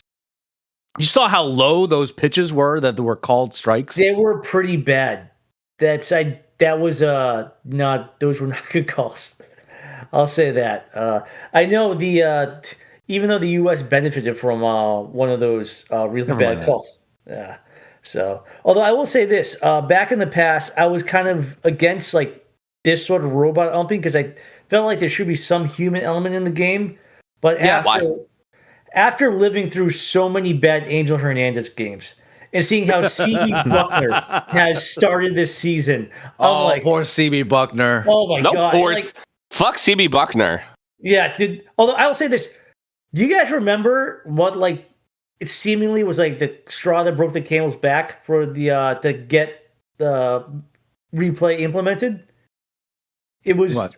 I think it was the Galarraga blown perfect game by Jim Joyce, where he called the most obvious out call in the history of, the guy was up by a foot. This last out of a perfect game, he called him safe. He later admitted it too. He later admitted he blew the call. He's the only official I've ever seen actually genuinely upset about fucking up a call that bad. He cost that kid a perfect game. Last week, CB Buckner called a guy out. He said it was because he missed the bag and he literally stepped right on the middle of first base. It wasn't even close. It wasn't even close. And the thing they noticed, he wasn't even looking. They went back to it in instant replay, and he wasn't even looking at the bag. So, this guy is fucking. Was he expecting to hear it? No, he's just miserable. He's bad at calling. He's just a bad ump. He really is a bad ump. He took it, and I don't know, the ball was missed first base by 12 feet. I would have taken the opposite guess. He was probably safe where there's no pressure going to the bag right there. But for some reason, not even close play. That was probably just fucked up, missed the bag completely, and didn't go back to touch it at all. Not even close. Not even close. I will say this. Go ahead, Matt. Go ahead. I was gonna say I've been in this situation, maybe you have too, where you make a call and then you think to yourself, "Oh fuck, I got that one wrong." You have to stick with your call. Yeah, exactly. But you have to stick with the call. So I wonder, it could have been that. Maybe he just said the wrong thing, and then he's like, "I can't overturn this," because once you Buckner says the wrong thing an awful lot. Just saying. Yeah, an awful lot. Not as much as Angel Hernandez. Angel Hernandez was, I love seeing all those social media reels of his worst calls. So does this completely negate that? Or? He was one of those flamboyant umpires too that would just go to end this topic. You are. All right. Jeez. He was like Leslie Nielsen with Naked Gun. If they can do this in real time, they can. If they can call balls and strikes in real time, why have a home plate umpire? Well, where do you think this is going? Hey. Mm-hmm. Where do you think this is going? I will say this. This is the point that I was trying to make a little bit earlier. I think there is actually a little bit of an art associated with calling balls and strikes, and the fact that a pitcher needs to get to know what a certain umpire strike zone is. But why doesn't he just throw in the strike zone? Also the batter, too. Listen, there are certain games I think that never would have, there are certain no-hitters and perfect games that probably would have come to fruition had there been a robot umpire calling balls and strikes, because there are some strike zones are just a little bit wider. I have to get a little autistic on this. Why is that a good thing? Why? Because tradition. The pitcher is trying to get a certain strike zone. Because listen, this is me coming because I grew up as a pitcher. I am a pitcher. I'll pitch for kickball as well. You have to get to know a certain ref in kickball, a referee strike zone. But just like in Major League Baseball, you have to get to know an umpire strike zone. Why don't you just pitch strikes when you want to pitch strikes and balls when you want to pitch balls? Because if I can get away with a certain pitch that it might be called a strike, that maybe isn't a strike, then I'm going to take that advantage. Or if your bread and butter pitch is one that is right on the edge where it could go either way. All right. Is baseball better or worse with perfect balls and strikes? I love worse. Really? I really do. Now, here's some I really interesting do. things. Short guys are taking advantage, the real short players are taking advantage of the ABS system, and it's much harder to throw strikes on them now. And you know what? The thing about this ABS system is that, you know, they have discovered, and, you know, this has been a secret of all sports, that people are lying about their heights. Oh. Yep. And so they're getting judged on a height that isn't actually their height. That's happening. No. They're getting like actually measured. So they're going off. They're not going off of what their listed height is on their baseball cards. Yeah, their measurement. Can we just do something with lasers? Aaron Judge doesn't like to use it, apparently. Okay, I don't care. I hate Aaron Judge. I don't hate him, but you know, it's. Aaron Judge has the biggest strike zone out of everyone. Of course, he doesn't like it. Yeah, he's like 10 feet tall, and we're at time. Too bad he doesn't show up when it counts, huh? Hey, I don't think that you losing in the wild card and then not making the playoffs has given you any ability to talk about baseball until the listen. Whoa. Series. We haven't even played 10% of the games of the season. I'm not talking about this season. I'm talking about the last 5. Yeah. Yep. And I'm sorry, how many World Series have you won in the last 5 seasons? Red Sox had the same amount of World Series wins as the Yankees do in that time. Hey. If you go out to the last 8 years, we've won one more than the Yankees. Yeah. I don't want to be the Yankee fan that calls out the 27, so I won't, and let's just move on. Okay. You just sound old when you do that, by the way. That's right. Yeah, even though 20 of those 27 came before the 1960s. John, you've been alive for more Red Sox World Series victories than Yankees, just saying. You should try your I don't actually know if that's true or not. No, Yankees would have 5. They had 4 in the 90s. And damn it, Matt, whose side are you on? I'm sorry. I gotta be accurate. I respect those late 90s Yankees teams, though. Oh my God, I think you're going to really love this next topic. All right, I'm excited. In fact, I was giggling so much when I made this one. Okay. Mark, I'm so glad you took my advice and had fun with it like I told you to, so. What does next topic say? Ooka becka looking and wow. Ooka becka looking and wow. Ooka becka looking and wow. Ooka becka looking and wow. That actually fit. Amazing. Let's hear it for another fake sponsor. Injury excuse generator. Blame your rec league or work performance on hyper-specific injuries. Injury excuse generator. It's actually your oblique. I love that. That's that actually could be useful. John, you should record that and put that on a soundboard. Oh my. We gotta get rid of some of our soundboard items. I'm gonna let the Sabres know about that one. I had so much fun doing these. All right. So, all right. I'm gonna make John mad.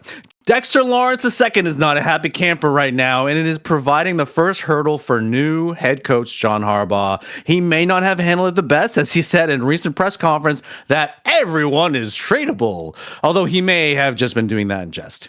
Now, if you haven't been watching the sports ball programs like I have, you are now aware that Sexy Dexy is the 11th highest paid DT in the NFL and has been trying to negotiate a new deal for the last 2 seasons.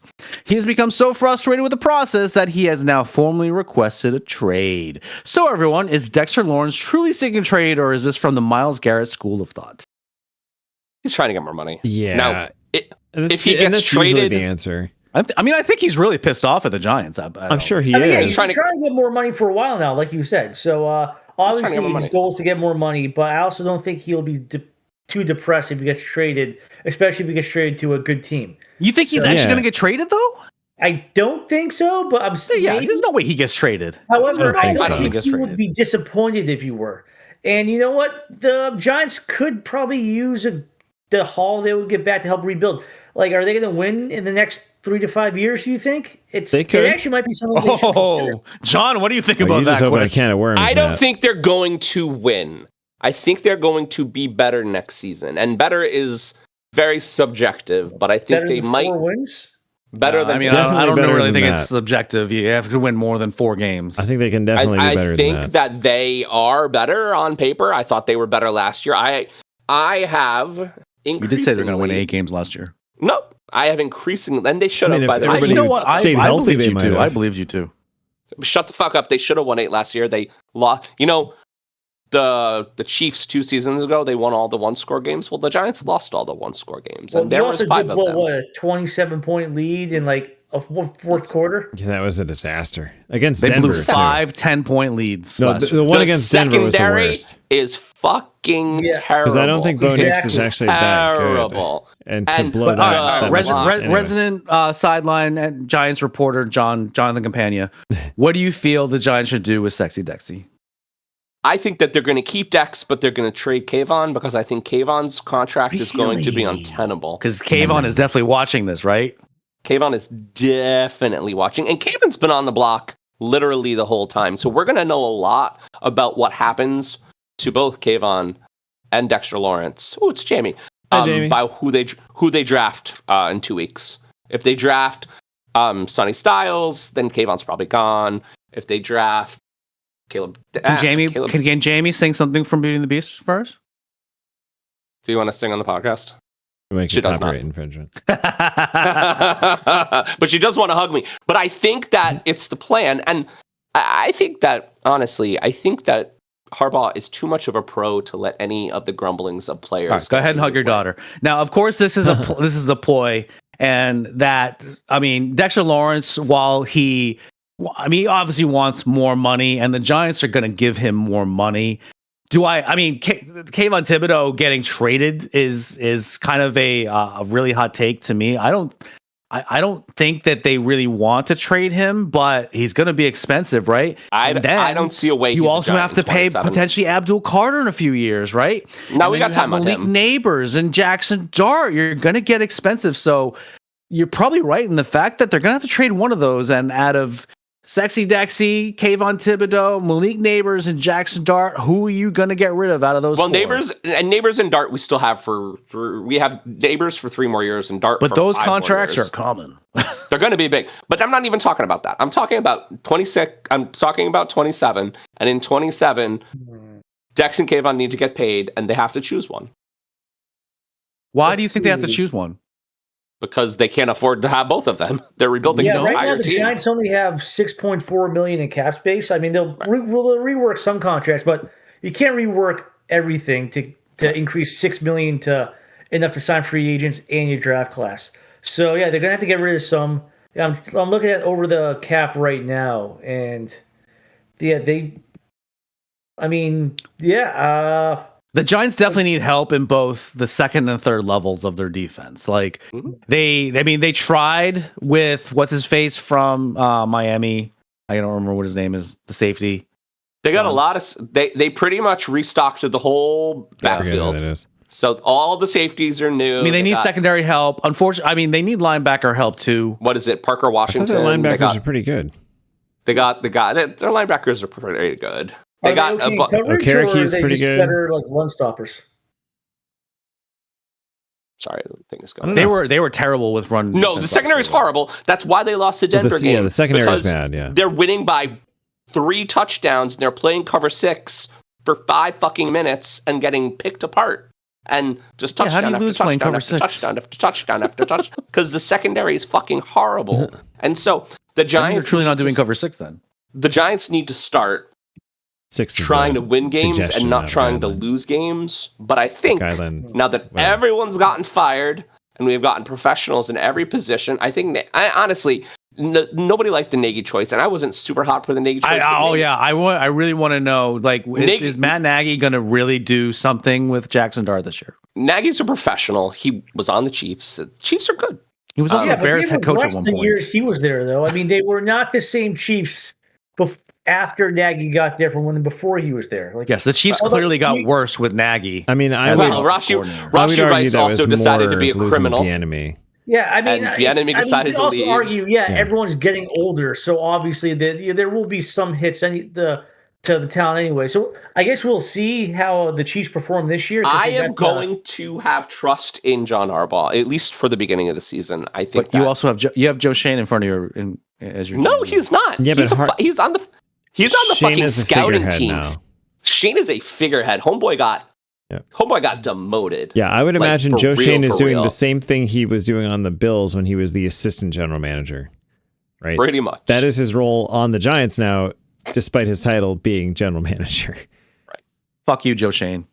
Fuck you, Joe Shane. I'm not even a Giants fan. Fuck you. Yeah. The spotlights were too bright for him.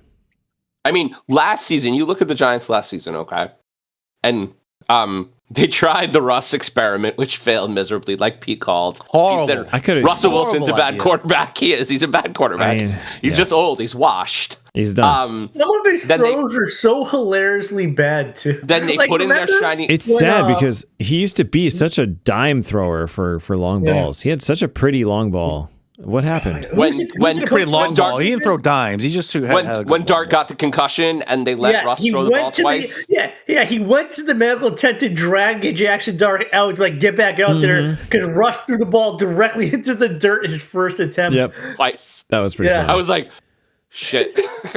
Yeah, but you lose Leak on the second play of the first game. Jackson. That was a big loss. Then wait, you have this super insane, exciting running back who's just running through people, and he pisses off a linebacker on Philadelphia. So the second time he sees him, he fucking power bombs him and snaps his ankle.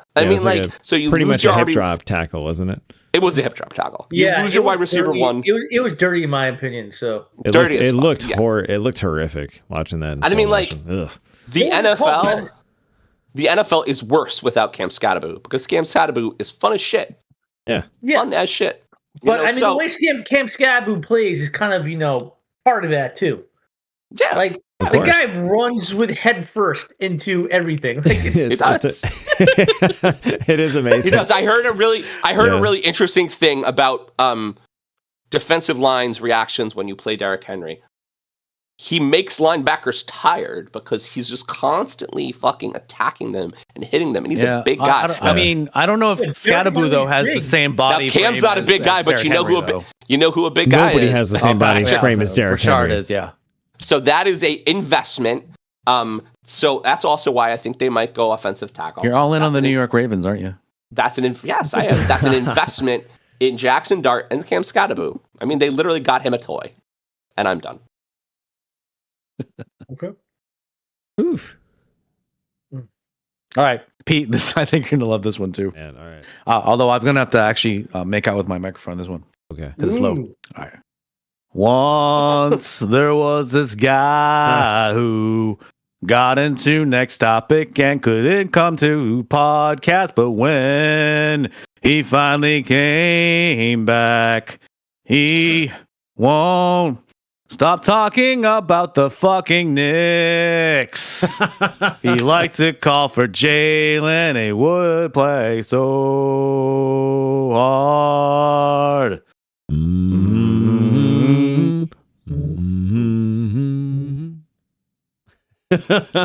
So this is a different one. In a move blending sports and gaming, EA Sports unveiled on April 7th its new Gen EA Sports platform. Fronted by F1 champion Lewis Hamilton, the launch video is an anthem for the next generation athletes, and EA even signed its first high school quarterback, Elijah Haven, to the program. 4 more athletes across sport are participating, including 19-year-old Formula 4 driver Bianca Bustamante and 21-year-old soon-to-be NFL sophomore Travis Hunter. With this, EA is marketing teen athletes as multimedia stars across gaming, social media, and culture. Is Gen EA Sports pioneering support for young talent and meeting them where they're at, or just corporate branding turning kids into commodities? And how much do hyper-realistic games help train athletes, especially young ones? I mean, I'd argue that the Madden franchise from EA has already changed the NFL completely in over the course of the last 30, 40 years. I mean, you don't have to argue that. That's definitely true. Play calling, but I mean, maybe athletes too. They see this crazy move that some pixelated character does. Is like, yo. I mean, there's a whole brand of EA are Madden offensive play callers. There's a whole league of them. Sean McVay is probably the poster child of that. Right. But this sounds like all these guys in a boardroom watched the movie Gran Turismo and really liked it. And they're like, we could do that at EA. I was thinking literally that exact thing. Yeah. EA can do that. I'm not sure if you played EA's offerings recently. Like it's been a while because I don't have a console right now. I mean I do. I have an old one. I don't have like one of the newer consoles. They lost baseball, so MLB is with 2K now. They still have golf. They still make the best golf game. Yeah, it's just I don't know. I just don't like the new game out every year. It's like barely any change. Madden has gotten a little too. I always thought it should RPG. be like just a subscription service. That's one actually where I would advocate for a subscription service. Like you pay, I don't know.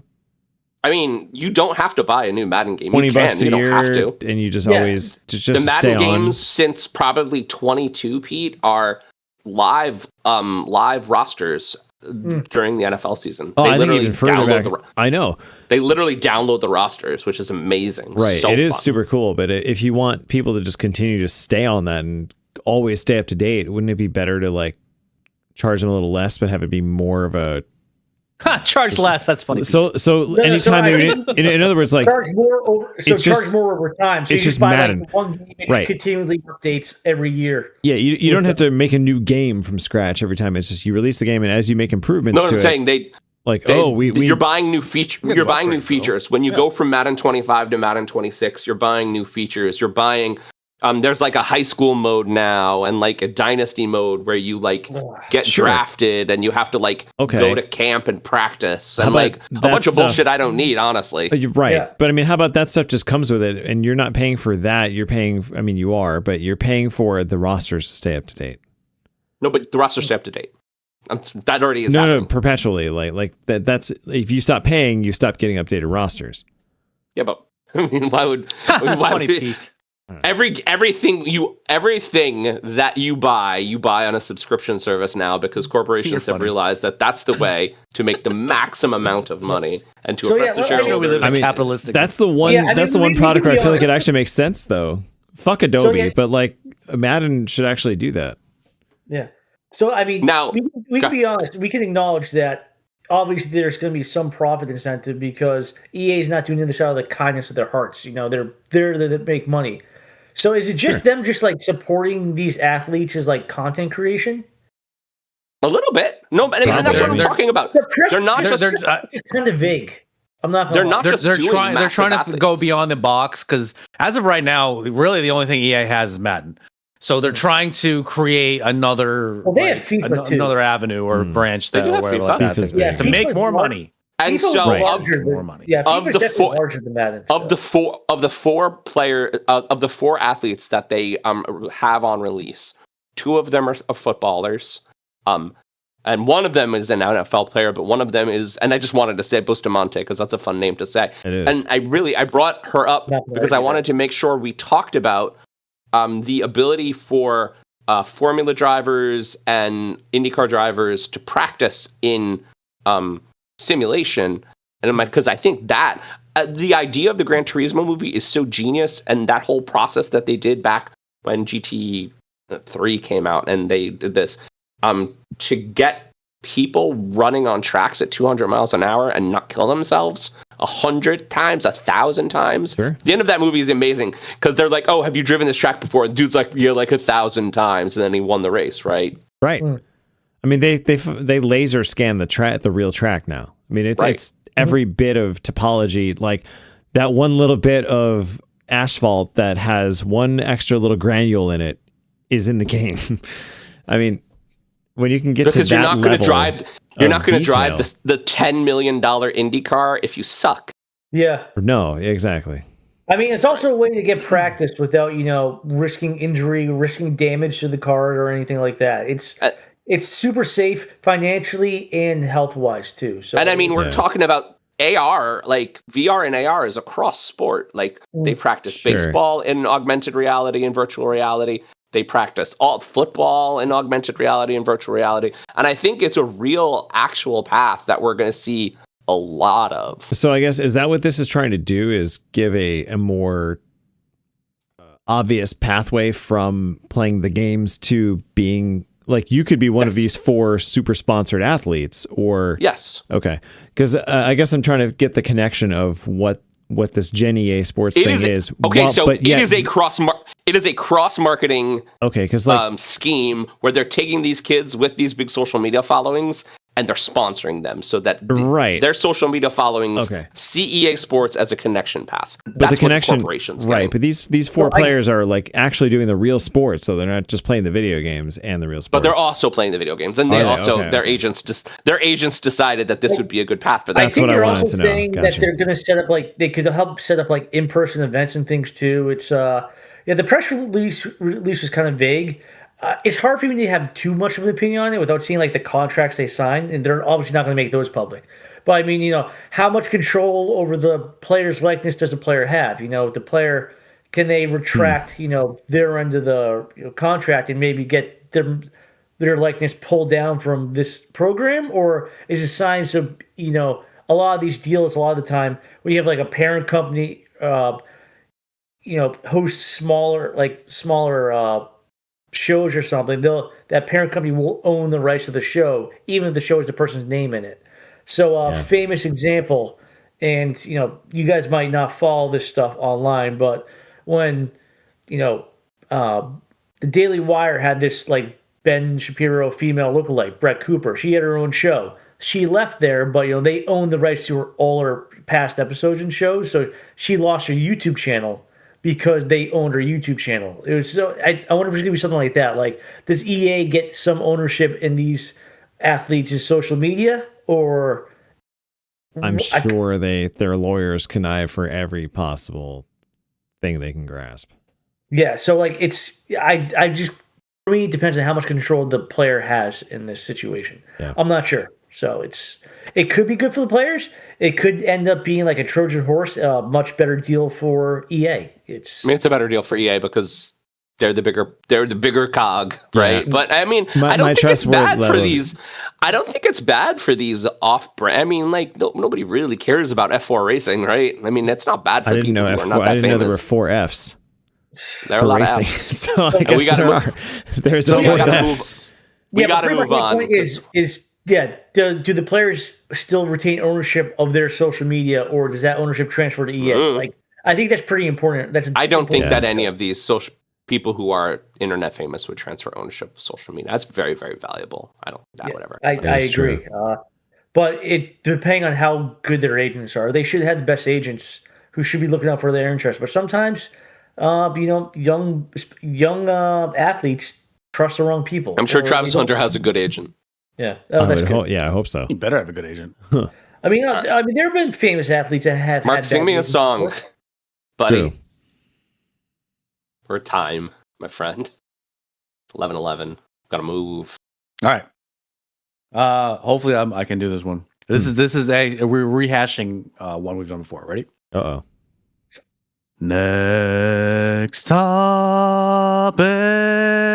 Next topic. Next topic.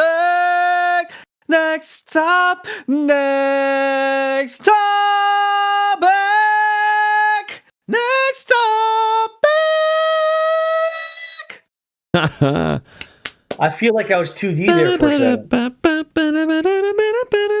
All right, any guesses? Man, everything's in like that kind of 80s Well, I mean, range. Video Killed the Radio Star came out in the end of the 70s. And, I feel like all these were like 1984. Do not think of decades. Take On Me came out in the 80s. So if you think of decades, you're thinking wrong. Well, because it's not right. So no, there's some other connection with all these. You're getting close though. All right, so we'll do a recap of the songs. Safety Dance. Yeah. Video Killed the Radio Star. Cotton Eye Joe. Tarzan Boy. What Does the Fox Say? And Take On Me. Were these all parodied by Weird Al? No, none of those were. Okay. No, but close. Some of them were. Mm. Okay. Oh yeah, that's a good guess. That's a good guess. Okay, music. Yeah, the Radio Star. Did they all have like crazy successful viral music videos? No. Okay. That's all I got for right now. They were all one-hit wonders, but specifically, and this was the request from Matt, they were weird one-hit wonders. Okay. I was going to say, those are all kind of wacky songs, so that makes sense. That's a good one. I like I it. really wanted to go super You were never obscure. going to get that. No. Ever. I figured you guys would have gotten the one-hit wonders part of it, though. Ever. I guess I should have thought of that, yeah. Yeah, no, right, I wanted Mark to have fun with it, and That was good. I love I love the songs. That was a great collection of songs. I appreciate the '80s because it was very experimental with music. There were a lot of weird, wacky one-hit wonders from the '80s. Yeah, I gotta say, what does the Fox say? Probably threw y'all off. Yeah, that you probably don't think of them as a one-hit wonder. No, you shouting Uga Pekalukin and sounding like a fox threw me off. I lost all concentration after that. Okay. Now, all right, so this weekend is the most anticipated weekend in golf. With the usual Sunday after Easter spot, the entire golf world's interest points to Augusta National for the Masters tournament. And naturally, there is gambling involved in what is known as a Masters pool, where you can pick certain golfers, and your final score is based on how those golfers perform. So everyone, are we playing any Masters pools? And where does Augusta National sit amongst the top golf courses to visit and or play? It's definitely one of the most famous, right? Isn't it? I mean, it's probably up there. I'm not in the pool. I'll say this. I've only kind of like. All right, so I'm the only gambling degenerate in this group. Yeah, I'm kind of only recently started golfing. I'm currently tied for 12th after the first round. I 100% don't follow golf literally at all. Yeah, I haven't followed it enough to know and like to be able to be good at this pool. I couldn't even name you Were one any of you modern guys golfer. aware of something called a Masters pool, though? I didn't know. No, and I'm surprised because usually the Buffalo Sports radio show I talk to, they have like golf people on there that. Yeah. Is it? Well, I mean, okay, it is the Masters going on right now. Yes, that's what I'm talking about, it, Pete. Exactly. No, I know. I'm saying so the topic it is happened pertinent. today. Right. Mark, tell us about this year's Masters. Explain it to the fans and me. All right, so Augusta National in Georgia, it was a golf course built by Bobby Jones, one of the greatest golfers of all time. He played back in like the 20s, and he was the first golfer to ever do a Grand Slam, which was win all 4 majors in 1 year. Wow. Now, this is one of the most prestigious golf courses in the entire world, and generally, they what is good for this kind of a course is if you are a long hitter but also a good putter. Now, Tiger Woods has broken many records back in his heyday for this one, and I'm looking at my wrong notes right now. I just realized that was off the dome right there. Impressive. Oh wow! I just put my football notes in for this one. I forgot to bring my football notes in last topic. I just realized. But anyway, let me go into the players that I picked for the pool. So in this particular pool, you get to pick from. There's 4 groups of 4 particular golfers. So you pick 1 golfer from each group, and then you pick 2 golfers from the rest of the field. So I ended up picking, and I have to cheat because I don't remember now what these pools were. The first pool is generally like the top 4 golfers in the world. So Rory was in there, Scotty Scheffler is in there. I ended up picking Xander Schauffele for that one because he was pretty hot for that one. And how do you do? He is at 2 under right now. He's tied for 3rd place right now. I also picked Matt Fitzpatrick, Aberg, Matsuyama, Justin Rose, and Patrick Reed and Sungjae Im. So those were my 6 golfers, of which 5 of the 6 are currently within the cut line. So one of the things that you have to do in order for this is you have to have at least 4 golfers make the cut. So if you don't have that many make the cut after the second round, then you kind of automatically drop out. So far so good. I'm looking pretty good at this. I mean, it sounds fun. Yeah, are you better at this than you are at poker? Because I cleaned you out last time we played. So that was one time, Matt. All right, I definitely cleaned you out the other 2 times that I played in our poker. Okay. Yeah, but there's something about the person that hosts is not allowed to win. Maybe that's why that you were. We've been going on for 2 years to play poker at your house. Dude, so I got these. I just got some new floors in. I'm really close. I should be able to host a game soon. Yeah, I've seen the story before. No, So look, there's you can see the floors right there. Oh my gosh. Yeah. Is DeChambeau one of the golfers in those pools? DeChambeau is definitely one of the golfers that congratulations, Pete. I knew it's somebody. Definitely one of the golfers. No, because that were probable. Yeah, but he hits the ball a country mile, man. That guy is. He's actually lost some weight though. Remember when he like got super beefed up and I just remember he's that lost he was, some weight since then. He was like kind of Happy Gilmore before he learned. He looked like a football player in person. Yeah, he looked like JJ Watt a little bit actually from far away. I just knew he was a beast of a man that could hit the ball like 400 yards. All right, let's go back to the where does this sit in, say, like the top 5 golf courses that you, if money were no object and you could play anywhere at any time, where would Augusta National rank in, say, the top 5 golf courses? I don't know. For me, like 2. Like Pebble Beach is number 1. Pebble Beach. I mean, it's gorgeous. It's on the Pacific coast. Yeah, it's that's the most beautiful golf course I've ever seen. But I think for just the... You guys were out there? No, I'm just seeing it on TV. I haven't actually been to Pebble Beach. It's pretty. It's like $250 to play like 10 years ago. Oh, I believe. Yeah, it's probably like $500 on Tiger Woods EA now. Sports. Right. Bum, bum, bum, bum, bum. I remember Tiger Woods. Mark and I played an unhealthy amount of Tiger Woods golf. Yeah, what do you think the fine would be if you snuck under there like after they closed to try to get a sneak around to golf in? They would kill you. Probably ninjas that are hiding. When they closed. Ninjas hiding in the sand pits, ready to take you out. Okay, first of all, Mark, a guard's not going to stop. I'll find a way in. I'm pretty good at that. I will say this: I went to Cabo last year, and we ended up playing on a golf course that was like right by the ocean and whatnot. That was probably the most beautiful golf course I've ever played on. Very comparable to Pebble Beach, I'd say. Have you guys seen the video it's on the internet of people playing golf courses in Vegas that face the sphere? And so sometimes like a smiley face will show up on the sphere and it looks like it's watching your ball. That's creepy. It's very very funny. All right, Pete, what else is in your top 5? St. Andrews, maybe? I get, yeah. And I don't know some of the UK courses that well, but one of the ones that has rough that's like 8 feet tall, because I think it'd just be hilarious. That doesn't sound like a UK course. That sounds like a US What was the one where I feel like the British Open has like there was one year where the British Open rough literally looked like a freaking farm field.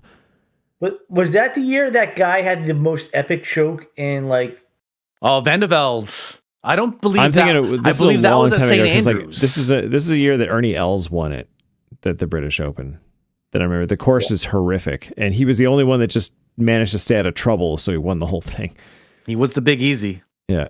You're the Big Easy. One of those courses I think also had like the old cobblestone walls on the sand traps that just made them even that much more dejecting. St. Andrews. Everything I know about golf is from everything I know about professional golf courses is from Tiger Woods. There you go. I agree with you. Pebble Beach is definitely. I think Pebble Beach is probably above Augusta. I think. Yeah, but I would put Augusta. St. Andrews is probably number 3. Yeah. I'd actually probably say number 4 is Scottsdale, TPC Scottsdale. Okay. Just because of that golf tournament, but it's pretty wide open too, and it's a long golf course. And then the last one is definitely TPC Sawgrass, which if I volunteer enough at that tournament, which I did 3 years ago, or I at least had to start for 3 years ago, you get to play that course for free. Oh, see, I got to give a shout out to Hamburg Town Golf Course because it's one of the only ones I've actually played. Yeah, not on my list. Oh, okay. I'm surprised. Hey, Mark, that's the one because we're at time and that's funny as shit. Mark, do you know what time it is? Dude.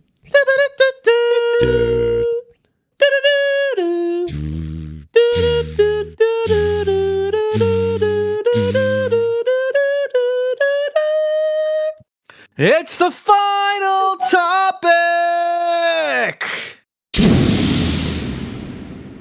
Okay. Pete, I've learned very quickly that I can now sing as loud as I want and I won't clip. Exactly. I love it. Amaze. And it'll be fun for John to just edit it. Nice. Everyone should see Project Hail Mary, by the way. It was amazing. Well, Brandon Sanderson did not like it, though. Movie instead, so I heard that was... You guys see the final season of The Boys is out now? I did. I almost totally put that as a topic. Is it really the final season? I saw a viral of the Teenage Kicks, the new Teenage Kicks. They're finally going to show, and I think that's amazing. Did you guys see the new season of Ted? Do you guys watch that? No, but we did talk about that a few weeks ago. I watched Ted occasionally. It's fun and funny and stupid. Yeah, that's all you need from that show. That's it. Yeah. But if you watch the Orville, you will. I do like how you do pick out. The Orville is the best. I've heard that. The Orville is the best modern Star Trek show. It was super underrated. It sucks that Hulu dropped. It seemed to have dropped the show, but well, Fox dropped it first. All right, we're going to pull these segues in. We're going to talk about something completely different. The WNBA is expanding on April 3rd. Portland and Toronto picked players from existing teams to stock their new rosters. Portland used the first overall pick to take veteran guard Bridget Carlton, while Toronto selected guard Julie Alamand second. The expansion with the new Portland Fire and Toronto Tempo marks a major push for women's pro hoops now that the CBA is signed, and it signals growing investment and mainstream interest in the WNBA. So does adding new franchises create more opportunities and fans for the WNBA, or does it risk diluting talent across too many teams? And I say this because the rosters of both Portland and Toronto look terrible.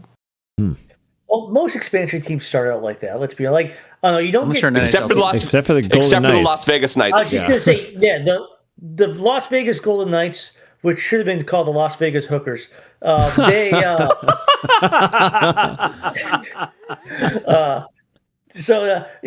super rare. That doesn't happen. We lost to the Hookers. Yeah, exactly. Like it has the double entendre. Like I love a good double entendre. Well, not the first year, because the greatest moment in NHL history the past 20 years is Ovechkin walking through Vegas with the Stanley Cup and filling it in fountains. Yes. And being drunk and Russian. And swimming in said fountains. Drunk and Russian. Hockey players, after they win the Stanley Cup, are by far the most entertaining athletes after they win a championship.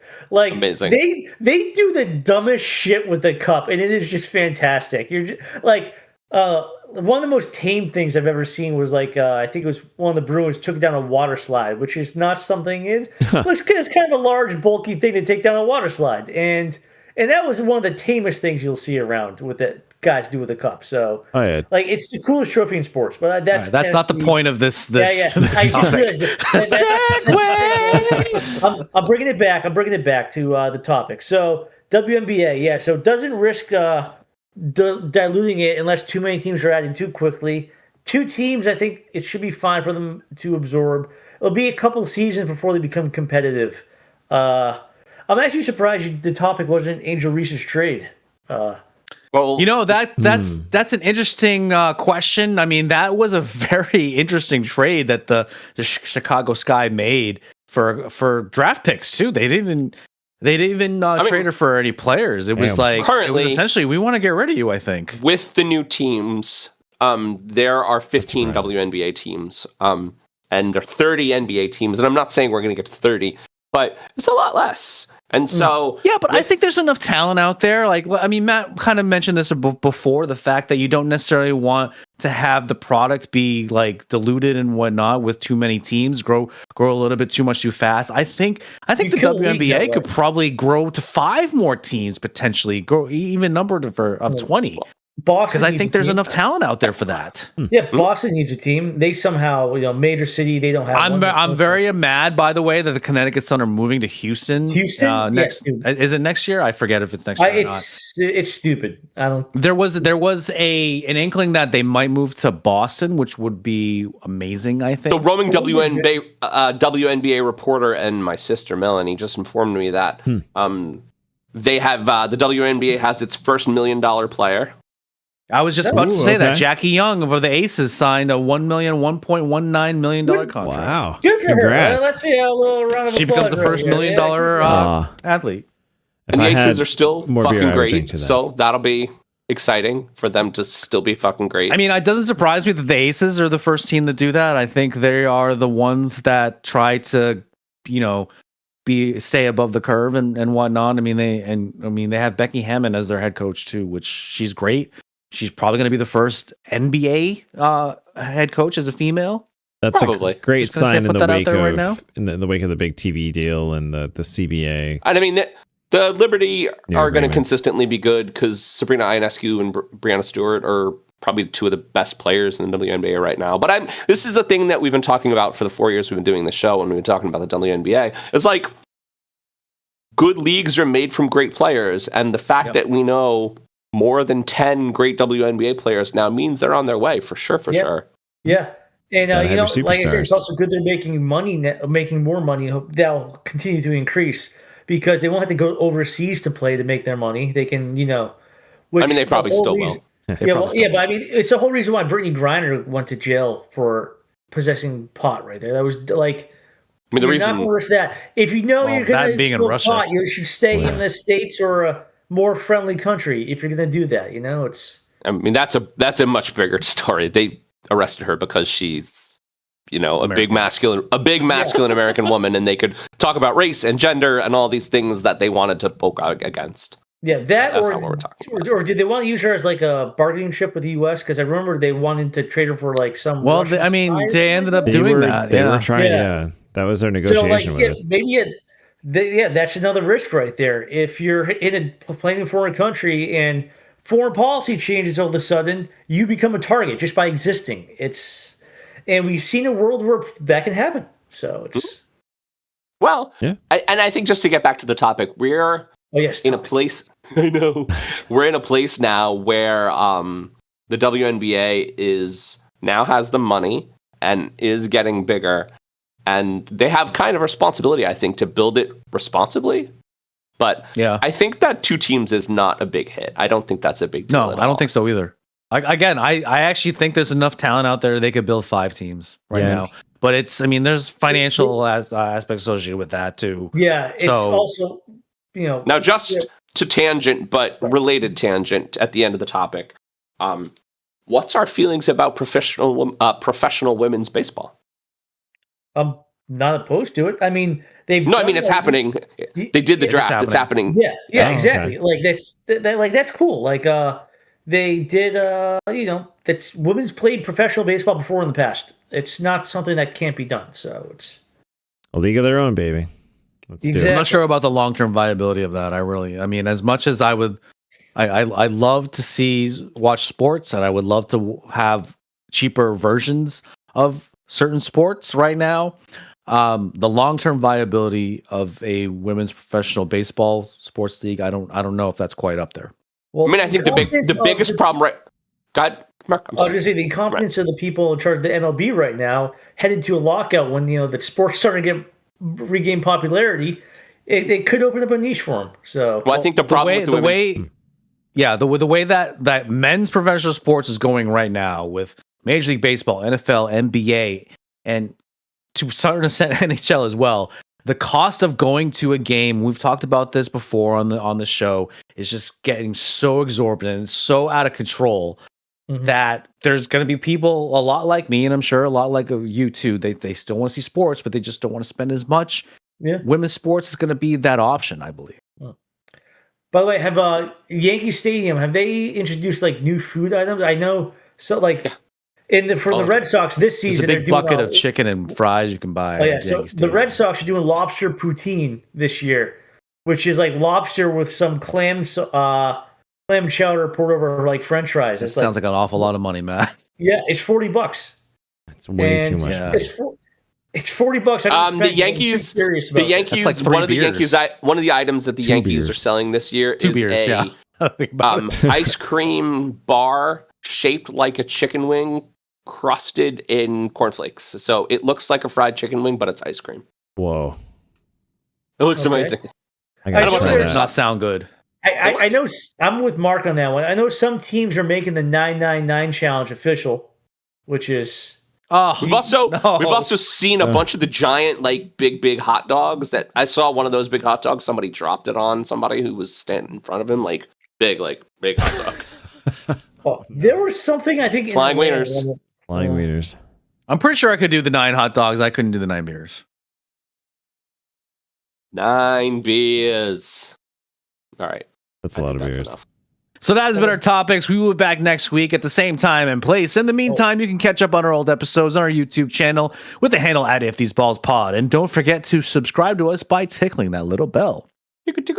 Wait, one thing. I just looked up the thing in Atlanta they just introduced.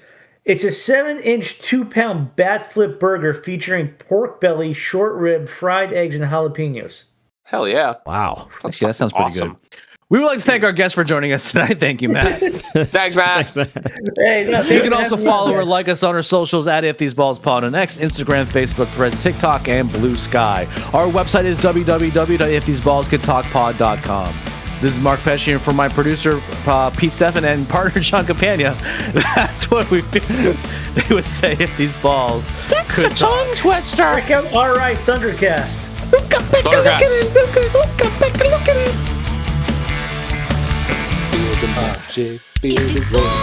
By the way, so the examples I gave.